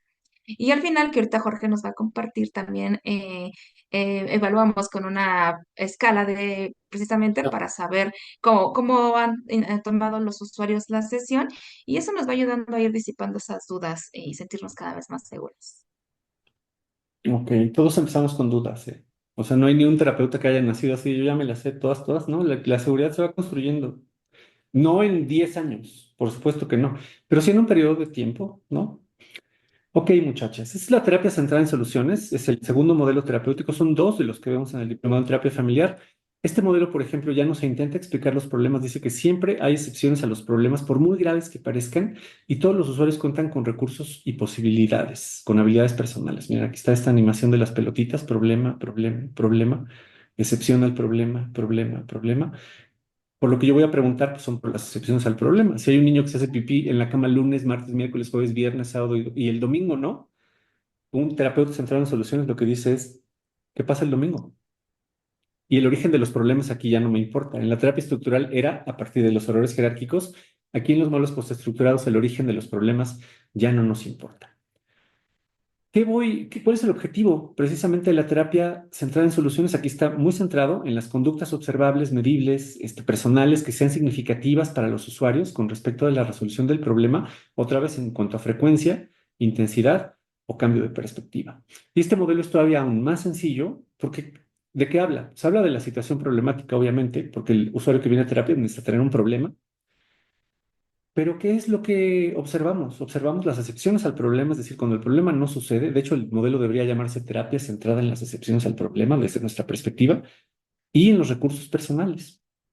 Es el modelo terapéutico favorito, creo que de nuestros alumnos, y es el más sencillo de aprender y creo que también es el más sencillo de enseñar. Si a que una usuaria, por ejemplo, llegara con Angie y le dijera, precisamente, ¿no? Siento que nunca voy a encontrar el amor de mi vida. Porque hoy está muy de moda eso, ¿eh? Y también la de terminaron conmigo, también son muchos pacientes de esos, pero bueno, nunca voy a encontrar el amor de mi vida. ¿Cómo te vas a dar cuenta de que ya has encontrado al amor de tu vida? Miren, o sea, cómo la pregunta obtiene información con respecto a las excepciones al problema, pero también forza el discurso de la usuaria. Y ella va a decir, bueno, pues cuando yo me sienta valorada y me sienta querida y sienta que no soy un monstruo de mujer, porque soy una mujer muy exitosa el día de hoy. Y siento que a la mayoría de los hombres pues les doy miedo. Y siento que tengo que elegir entre el éxito y el amor. A ver, háblame de la última vez que te sentiste valorada. Ok, ¿no? Fíjense cómo es un pedacito de discurso valorada y ella va a decir, bueno, pues es caso real, ¿eh? Pues por mi perro. O sea, mi perro, por ejemplo, pues siempre que llego, me saluda, está de buena, siento que me da las gracias porque lo cuido, porque le doy de comer, porque lo saco a pasear, porque le pongo sus vacunas. O sea, siento que el perro es así muy, muy agradecido conmigo. Oye, puedo verte, te voy a llamar Susana. Puedo verte, Susana, como una humana responsable por cuidar hacia tu perro, porque gente que tenga perros hay un montón, pero no estoy segura de que todos tengan ese cuidado con sus perros. ¿Puedo verte así, como una mujer responsable? Ella aquí te va a decir, yo me veo más como una cuidadora, Ujú, como, sí, ujú, responsable, una cuidadora responsable. ujú. Oye, y también te escuché decir que te consideras una mujer exitosa. Cuéntame qué tan valioso eso es para ti. Ah, pues trabajo en logística y tengo un trabajo pues prácticamente de las 8 de la mañana a las 8 de la noche. Y pues me va bien, yo digo, me va bien económicamente. Ujú. ¿Qué tan valioso es para ti ser capaz de ser exitosa, que te vaya bien económicamente? No, pues sí, es muy importante. Ujú. ¿Qué te gustaría lograr con este proceso terapéutico, Susana? Bueno, por ejemplo, ahorita con las preguntas que me hiciste, estoy pensando en alguien que viera que yo sí lo puedo dar, pero que también yo tenga el chance de ser exitosa. Ujú. Ya te entendí, como que ambas cosas puedan seguir existiendo. Esto que ya posees de ser exitosa y alguien que pueda valorarlo a tu lado. ¿Te entendí bien? Ajá, que yo pueda cuidar de él. Ujú. ¿Cómo? Estamos hablando de una relación de pareja, Susana, ¿cierto? Ah, sí, sí, sí, sí. Ujú. ¿Cómo una relación de pareja llegó a ser importante para ti? Ok, fíjense cómo, por ejemplo, aquí la usuaria tenía la idea de, primero, de tengo que elegir entre ser exitosa y el verdadero amor. Y ahora, en la entrevista, creo que se entretejieron este significado de ser cuidadosa con el perro, que a lo mejor ustedes pueden decir, ¿qué tiene que ver el perro? Bueno, pues es significativo para ella, ¿no? Y a partir de la mirada del perro, ella se ve como una persona que puede cuidar a alguien, pero que también puede ser exitosa. Y eso, a lo mejor, tú no le vas a decir, bueno, pues vete a Tinder, ¿no? O hay otras aplicaciones pues no. Pero con esta mirada, por ejemplo, de yo quiero a alguien que me valore, que yo lo cuido y que soy exitosa, entonces ya hay un chorro de posibilidades, ¿no? O sea, porque personas como esas, pues puede haber muchas, muchas en el mundo. Es más, ni siquiera se trata como de que la usuaria tenga una pareja, sino como que ande en este camino en la búsqueda del amor, que es muy Mm. bonito, ¿cierto? Y a veces no, de una forma, diferente. De eso se trata, más bien. Mira, dice por aquí, ¿qué pasa cuando la paciente te da muchos argumentos de que no puede encontrar pareja? Da muchas razones de que se le dificulta encontrar una pareja. No quiere compromisos los chicos, quieren solo relaciones a la ligera, no encuentro personas con valores similares, etcétera, etcétera. ¿Cómo lo manejaríamos a través de este modelo? O sea, por ejemplo, aquí la chica, yo aquí en la terapia central en soluciones, yo le diría, wow, ¿no? Que es parte de la técnica. Yo le diría, wow, otra vez, no sé, Susana. Entonces ahora, por ejemplo, yo le, son tres técnicas nada más, preguntas o percepciones que hizo muy bien Angie, normalización, así de, el día de hoy es normal, yo le voy a decir a esta chica, es normal que, que no haya personas que quieran relaciones serias. Y entonces, pero tú eres una persona que ya sabe qué es lo que no quiere. ¡Wow! ¿Cómo llegaste a saber que eso es exactamente lo que no quieres? Y ya, ¿no? Entonces, ahora, por ejemplo, ¿cómo te ves al lado de una persona que esté completamente alejada de todo eso que tú no quieres? Como qué características tuyas, otra vez, no va a sonar como de aprendizaje uno, pero qué características tendría que ver esta persona de ti como para enamorarse. ¿Qué cosas, por ejemplo, has observado tú en las personas que no quieren relaciones serias? Para que las descartes. Háblame, háblame de esos valores que tienes y que te gustaría encontrar también en la persona que... Mm. Y Claro, la llevas a hablar entonces de sus recursos, de sus capacidades. Yo no sé si hay un proceso terapéutico, colegas, que ayuda a las personas a tener una pareja. O sea, más bien es como generar el proceso reflexivo respecto a esto que te están contando. claro. Entonces creo que así le contestaríamos. Muy bien, me salté una diapositiva, que es la de ¿qué pasa con el libro de Mark Feuerbach de 200 tareas en terapia breve? Es un libro fantástico, increíble, pero creo que es un libro como accesorio, ¿no? O sea, es un libro no es un libro de recetas, porque miren, por ahí, había el caso de una familia, por ejemplo, de precisamente papá, mamá y dos hijos que se gritaban y se peleaban mucho y todo eso. Y entonces uno de nuestros alumnos nos dijo, y sabes qué es que utilicé una técnica del bote de las caricias, ¿no? Y les dije, de aquí a 8 días van a llenar este bote de las caricias y van a hablar bien entre ustedes, ¿no? De las cosas que se aprecian y todo eso. Y la psicóloga hasta puso a la familia a hacer el bote, el psicólogo, perdón, puso a hacer a la familia el bote en la sesión y todo eso. Se llevaron el botecito y dentro de 8 días, ¿qué creen que pasó? El bote estaba vacío, ¿no? ¿Por qué? Porque pues, es una técnica que se aplica así como de, pues esta se me ocurrió. Entonces hay que tener es un libro muy bonito, pero hay que tener cuidado, por ejemplo, de cómo se aplica, porque pues no tiene intenciones. Aquí en la técnica de la terapia centrada en soluciones, nosotros resumimos más de 40 subtécnicas en tres, ¿no? Es decir, todas las 40 caben en estas tres categorías, así súper sencillo. ¿Qué son preguntas sobre excepciones que ya vimos, ¿no? Normalización, todo el mundo busca el verdadero amor. Y los elogios, ¿no? Lo que le decíamos a esta chica, tú ya sabes lo que no quieres. Ok, muy bien. Esta es una de las patas, ¿no? Ahora vamos a construir las otras dos, que son ya mucho más rápidas, porque, ¿qué creen? Las normas y las disposiciones legales son mucho más sencillas que los modelos terapéuticos. Número uno, muchachas y muchachas, estas son las disposiciones que ustedes tienen que seguir o sí en Secretaría de Salud aquí en México, para hacer cualquier proceso de psicología o psicoterapia. Y lo primero que ustedes tienen que hacer es contar con un aviso de funcionamiento de acuerdo a la Ley General de Salud. ¿A dónde tramitan este aviso de funcionamiento? Se meten a la página de COFEPRIS o de DIGIPRIS y entonces ahí el trámite es autogestivo. Lo único que ustedes necesitan para tener su aviso de funcionamiento es título, cédula profesional, e-firma que obtienen en el SAT, tienen que estar dados de alta en el SAT y un comprobante de domicilio. Eso es todo. ¿Para qué? Para que Secretaría de Salud reconozca que ustedes tienen un consultorio. Por ahí en TikTok nos decían, no, es que para tener consultorio necesitas tener maestría, doctorado.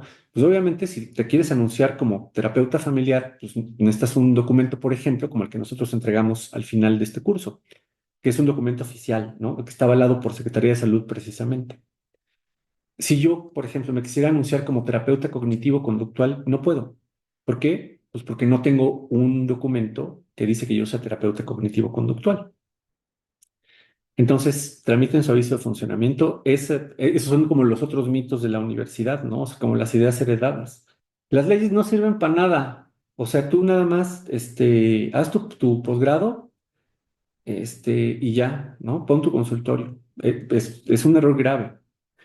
Y la Ley Federal de Protección de Datos Personales en posesión de particulares, que nos dice que todos los expedientes clínicos deben contar con un aviso de privacidad, muchachas. La norma oficial mexicana 004, que esta es la que más se usa, descárguenla, todos los documentos son gratuitos, del expediente clínico. Aquí en general, les podemos decir que lo importante de esta NOM es, obviamente, pues que tienes que generar un expediente que debe tener con un consentimiento informado para todos los procesos de psicología y psicoterapia debe tener un aviso de privacidad, debe tener una historia clínica específica para el modelo terapéutico con el que trabajas, porque de nada te sirve hacer una historia clínica así de anamnesis, si nació por parto, no, antecedentes, de patologías de apego, nada de eso. Si tu modelo lo requiere, lo pones. Si no, no es necesario meter la información que no requieres. Y sobre todo la confidencialidad, muchachas. Nadie puede tener acceso a la información del expediente clínico, salvo las autoridades administrativas y las autoridades judiciales, y te lo hacen llegar por escrito. Si los usuarios quieren tener acceso a la información del expediente, pueden solicitarte un reporte por escrito, nada más. Nada de que mando reportes a la maestra o a la directora. Eso es una falta grave a la NOM 004 del expediente clínico. La NOM 005 que establece qué es lo que debe tener su consultorio. em, los requisitos mínimos de infraestructura y la norma oficial mexicana de sistemas de información, por ejemplo, la 024, que se refiere a los procesos de la terapia en línea, porque la terapia en línea también está regulada, no es nada más conectarte por WhatsApp y ya. La norma oficial mexicana 047 para la atención a la salud del grupo etario de 10 a 19 años. Eh, y esas son, digamos, como las normas oficiales que habría que seguir en general para ejercer de manera, digamos, pues profesional, ¿no? Y de acuerdo a las disposiciones de Secretaría de Salud. Ahora, en las situaciones de riesgo, muchachas y muchachas, aquí hay tres normas oficiales mexicanas que ustedes tienen que tener así, pero de memoria, porque son, digamos, como los situaciones de riesgo, los casos más graves con los que podemos enfrentarnos. Y que no les dé miedo en este camino del psicoterapeuta, sino que digan, yo sé qué hacer. Urgencias psiquiátricas, NOM 025 de psiquiatría, urgencias de adicciones, por ejemplo, consumo de sustancias, NOM 028 para la prevención, tratamiento y control de las adicciones y NOM 046 de violencia familiar y sexual contra las mujeres, criterios para la prevención y atención. Esta diapositiva me encanta que la describan Angie y nos va a regalar la descripción ahora mismo. Claro que sí. Bueno, al inicio de la sesión aperturamos el motivo de consulta. Ya casi cada modelo terapéutico tiene una pregunta predilecta para aperturar el motivo de consulta. Y vaya, estoy pensando en una primera sesión donde desarrollamos un ojo clínico lo suficientemente apto para que desde la primera sesión podamos encontrar ese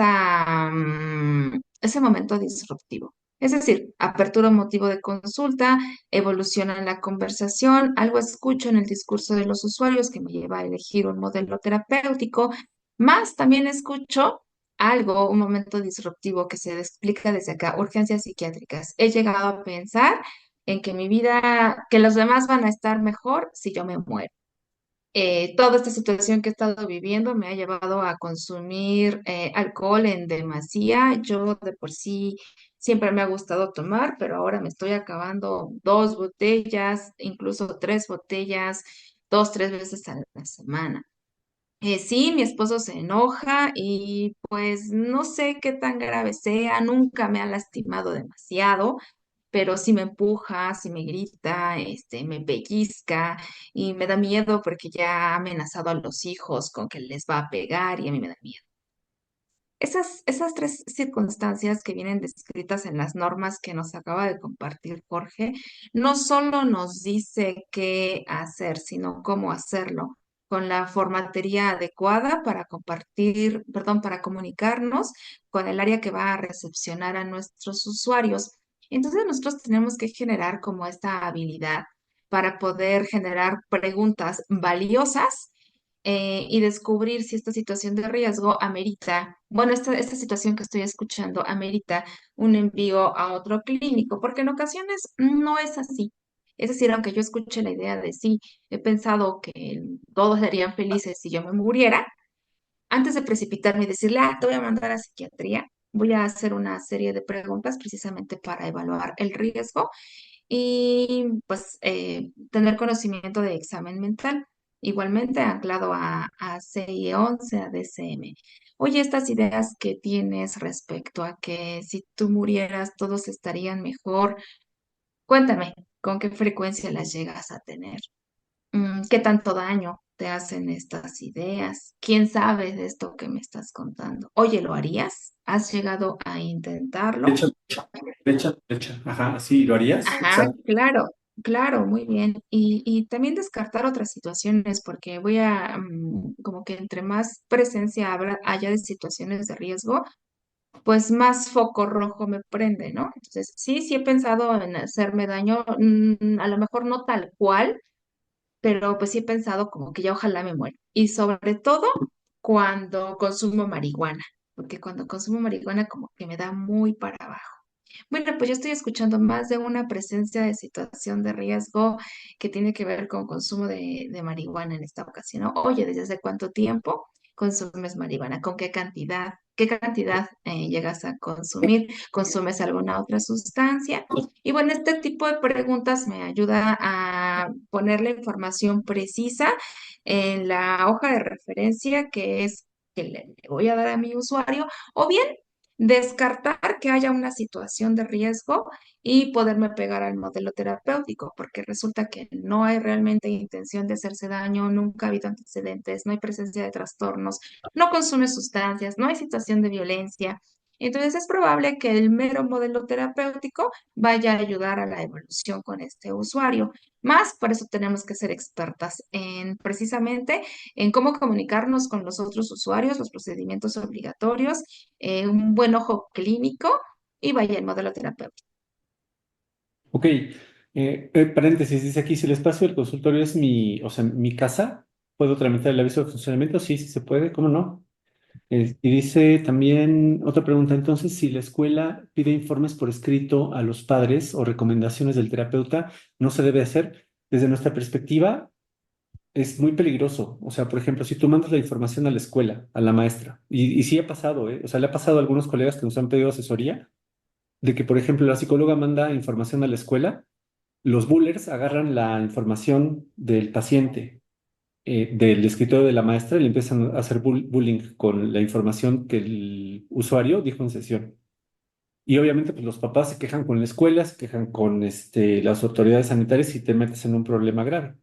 Por el contrario, y nosotros preferimos no hacerlo, ¿eh? Preferimos que los cambios se vean en vivo, aquí mismo, y ya que se manifiesten en la escuela.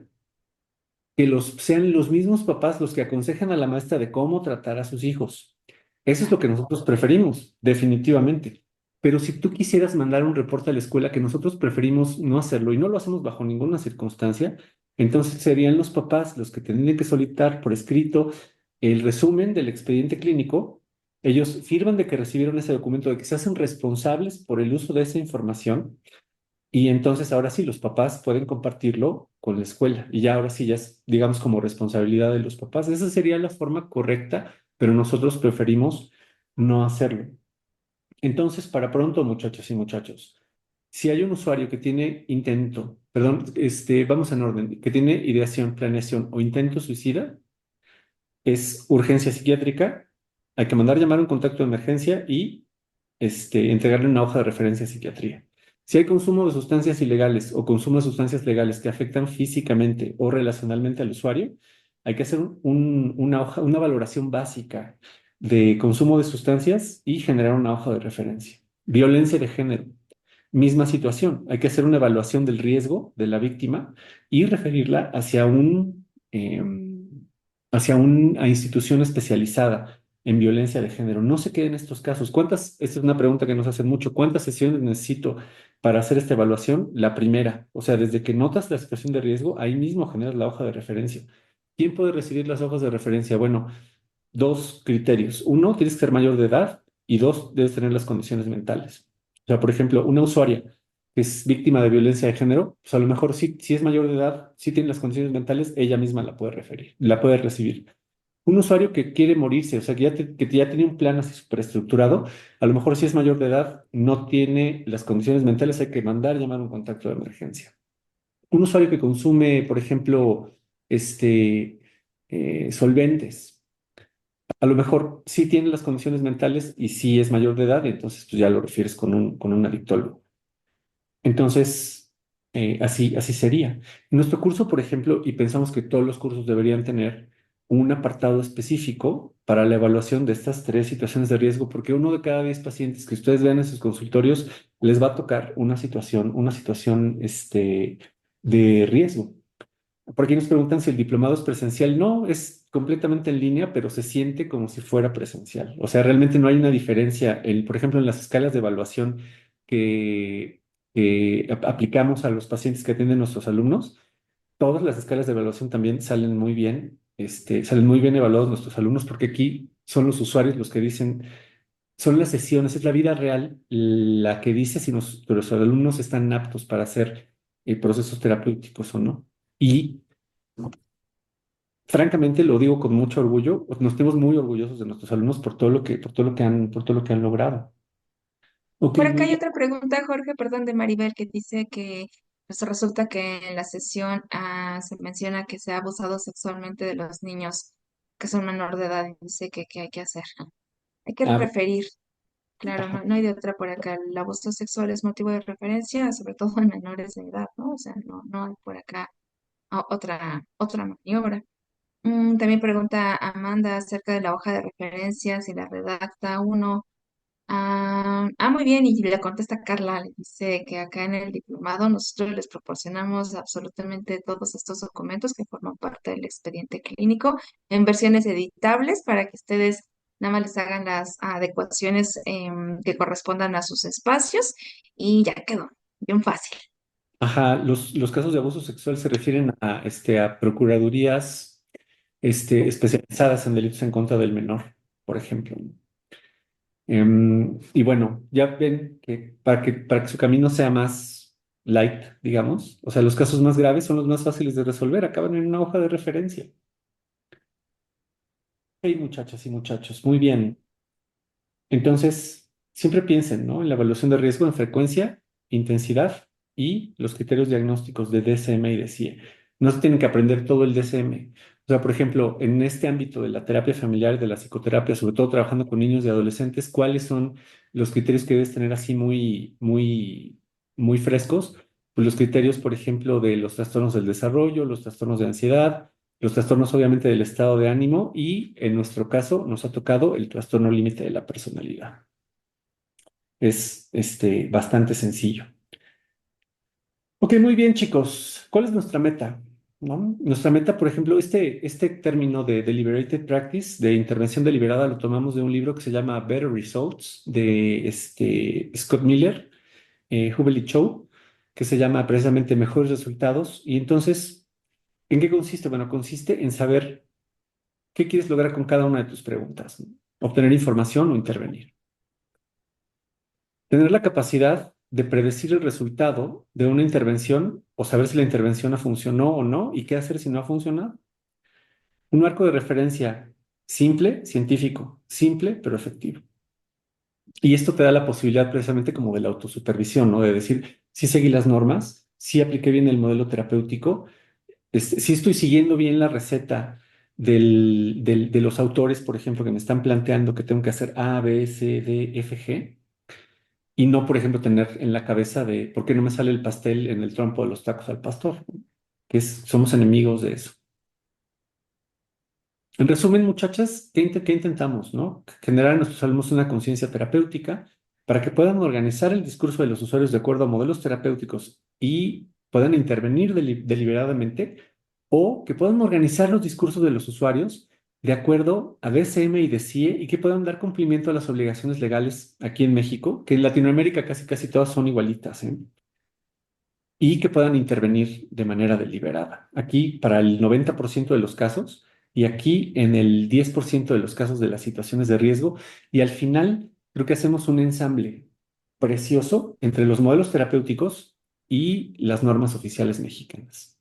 ¿Cómo sabemos que somos efectivos? Bueno, pues con esta escala de evaluación, chicas y chicos, ¿qué evalúa? Bueno, pues evalúa es un instrumento de, otra vez, de Johnson, Miller y Duncan. Son los genios en cuanto a la evaluación de qué sí funciona en psicoterapia. Es un instrumento que está estandarizado a nivel internacional. Lo pueden encontrar en línea, en inglés. Es un instrumento que está como liberado, pero posteriormente, si ustedes nos lo permiten, les vamos a enviar un link con la grabación de este webinar, con la presentación y esta escala de evaluación para que también la puedan descargar. ¿Qué evalúa? Bueno, pues evalúa si el usuario fue escuchado, entendido y respetado en la sesión de 1 a 10 y por qué. Si se habló precisamente de lo que el usuario quería hablar de 1 a 10 y por qué. Si la forma de trabajo del terapeuta le gusta al usuario, sí. Uno es no, por ejemplo, y 10 es que le gusta mucho, de 1 a 10, ¿y por qué? Y el último ítem, que es el más importante de todos, si la sesión fue útil o no. Entonces, ¿por qué no fue útil? De 1 a 10, y también escribe el usuario, ¿no? Con respecto de cuál fue su experiencia en la sesión y acerca de la utilidad, muchachas y muchachos. Nosotros les sugerimos que, por ejemplo, en terapia individual siempre apliquen la escala sesión a sesión, que a la familia, a la terapia familiar, apliquen la escala al que le solicitó la consulta. Ok, de vuelta en el camino del psicoterapeuta, muchachas y muchachos, ¿qué queremos lograr? Bueno, pues queremos lograr descubrir nuestro propio estilo personal para hacer intervenciones, porque ¿qué creen? O sea, conforme vamos avanzando en el conocimiento de los modelos terapéuticos, nos vamos dando cuenta de cómo nos sentimos cómodos para intervenir. La técnica es la misma, pero se aplica desde estilos diferentes y entonces es precioso ver, por ejemplo, a un alumno que tiene un sentido del humor increíble, pues aplicar sus técnicas con sentido del humor, ¿no? O un alumno que es muy solemne, también aplicar las técnicas con solemnidad. Entonces, el camino es descubrir nuestro propio estilo personal. Quizás también, si ustedes así lo desean, construir un espacio propio de trabajo, es decir, tener su propio consultorio. Pueden empezar con un consultorio virtual inclusive, que eso es lo que le recomendamos a nuestros alumnos, definitivamente. Destacar en otros espacios de trabajo, es decir, que si ustedes trabajan para IMSS, para Secretaría de Salud, para ISSSTE, para cualquier institución gubernamental, ustedes sean el farito de luz que eh, alumbra, por ejemplo, los casos más difíciles, los casos más oscuros. Y sobre todo, muchachas, este también es una parte muy bonita del camino del psicoterapeuta, contar con la gratitud de nuestros pacientes. Muy bien, para concluir el webinar del día de hoy, muchachas y muchachos, los vamos a invitar al 84 diplomado en terapia familiar. Este es un curso que tiene más de 12 años. Bueno, salió la primera edición por ahí de 2009, entonces pues ya tiene muchos años. Más de 1000 exalumnos y esta es la generación número 84. Cuenta con el aval de Hospital General Pachuca y Secretaría de Salud a nivel nacional. Somos uno de los poquitos cursos que cuenta con el aval de Secretaría de Salud precisamente para poder expedir un diploma. ¿Cuáles son las distinciones del curso, muchachas y muchachos? Bueno, pues en primer lugar, ofrecemos un aprendizaje profesional, práctico y entretenido. Es decir, queremos que se la pasen bien cada sesión, que digan, que se vayan con una sensación de bienestar a la hora de que termina el curso, pero que también digan, "Ah, hoy aprendí algo muy valioso, que no se me puede olvidar nunca. Cada sesión cuenta, no hay sesiones de relleno. Y vamos a abordar también obligaciones legales y el diagnóstico clínico. Obviamente todos los cursos deberían contenerlo. Y vamos a tener práctica clínica con familias y pacientes individuales reales a través de videoconferencias Zoom. Entonces ya de hecho ya ustedes van a saber hacer sesiones virtuales. Hacemos un grupo de WhatsApp siempre. Entonces ustedes van a contar con este grupo de WhatsApp aún después de terminado el curso. Y inclusive, por ejemplo, nosotros tenemos muchachas y muchachas, no sé, por ejemplo, la edición por ahí 50 que de repente nos dicen, oye, ¿cómo le hago con este caso? Así, así, así, así, y ya se reactiva el grupo y cuentan con nosotros, siempre, siempre cuentan con nosotros. Nuestras alumnas siempre, siempre, siempre cuentan con nosotros. Y de obsequio con su inscripción van los documentos del expediente clínico, los documentos básicos del expediente clínico y van a poder contar con todas las videograbaciones del curso de manera permanente. Nada de que no, pues por 2 meses, 3 meses, no. Están de manera permanente. ¿Por qué? Porque pues, es algo que ya vivimos todos juntos. ¿Cuál es el contenido del curso? Vamos a ver un apartado de bases teóricas, dos modelos estructurados de la terapia sistémica, incluyendo la terapia familiar estructural, cuatro modelos de la terapia sistémica postestructurados, incluyendo de la terapia centrada en soluciones que vimos hoy, y módulos específicos de diagnóstico clínico de las situaciones de riesgo, obligaciones legales, el manejo del expediente clínico, el manejo del consultorio y práctica clínica supervisada. No aceptamos otros profesionistas que no sean psicólogos. Si acaso por ahí algún compañero médico que es médico familiar o que tiene alguna especialidad en salud mental, pero prácticamente los cursos únicamente este curso es un curso que es exclusivo para psicólogos o estudiantes de psicología. ¿Cuánto dura? Dura 13 meses del viernes 22 de noviembre al 28 de noviembre de 2025. Son 13 meses que se pasan muy rápido, pero que cada sesión cuenta. Estos 13 meses son el tiempo justo que nosotros necesitamos para poder entregar un entrenamiento que sea realmente completo en psicoterapia. El horario de asistencia es de días viernes de 5 de la tarde a 9 de la noche. El tiempo se nos pasa rapidísimo. La sede es 100% virtual a través de videoconferencia Zoom y el valor oficial es de Hospital General Pachuca a través de su Departamento de Enseñanza e Investigación y Secretaría de Salud a nivel nacional en todo México. ¿Cuánto cuesta el curso? Tiene un costo normal de 13 mensualidades de 2,500 pesos, pero contamos con una beca del 33% en inscripción anticipada y cuesta 13 mensualidades de 1,600 pesos. ¿Cómo obtienen la beca? Bueno, pues realizando la transferencia o pago electrónico o depósito en efectivo. Por la primera mensualidad no hay inscripción. La primera mensualidad equivale a su inscripción, equivalente a 1,600 pesos y la fecha límite para realizar este pago es el sábado 16 de noviembre de 2024. También, obviamente, solicitamos una identificación oficial y un comprobante de estudios de licenciatura en área de psicología, porque ese es el perfil para el que está creado el curso. ¿Por qué solicitamos una identificación oficial? Porque necesitamos dar fe de que el diploma que entregamos, porque si también es un documento oficial, corresponde precisamente a la identidad de la persona que hizo el curso. Aquí están de obsequio con su inscripción, muchachas, documentos del expediente clínico esenciales y todas las videograbaciones del curso. Les voy a pasar los medios de contacto aquí en el chat por si ustedes quieren escribirme o por si quieren escribir a la psicóloga Shadaí Amador, por si les ha interesado el curso del 84 diplomado. Ahí están en el chat los números y los links por si quieren, creo que no se pueden, a ver, espérenme un tantito, creo que no se pueden, no se pueden copiar. Denme un momento. Ahí van los medios de contacto.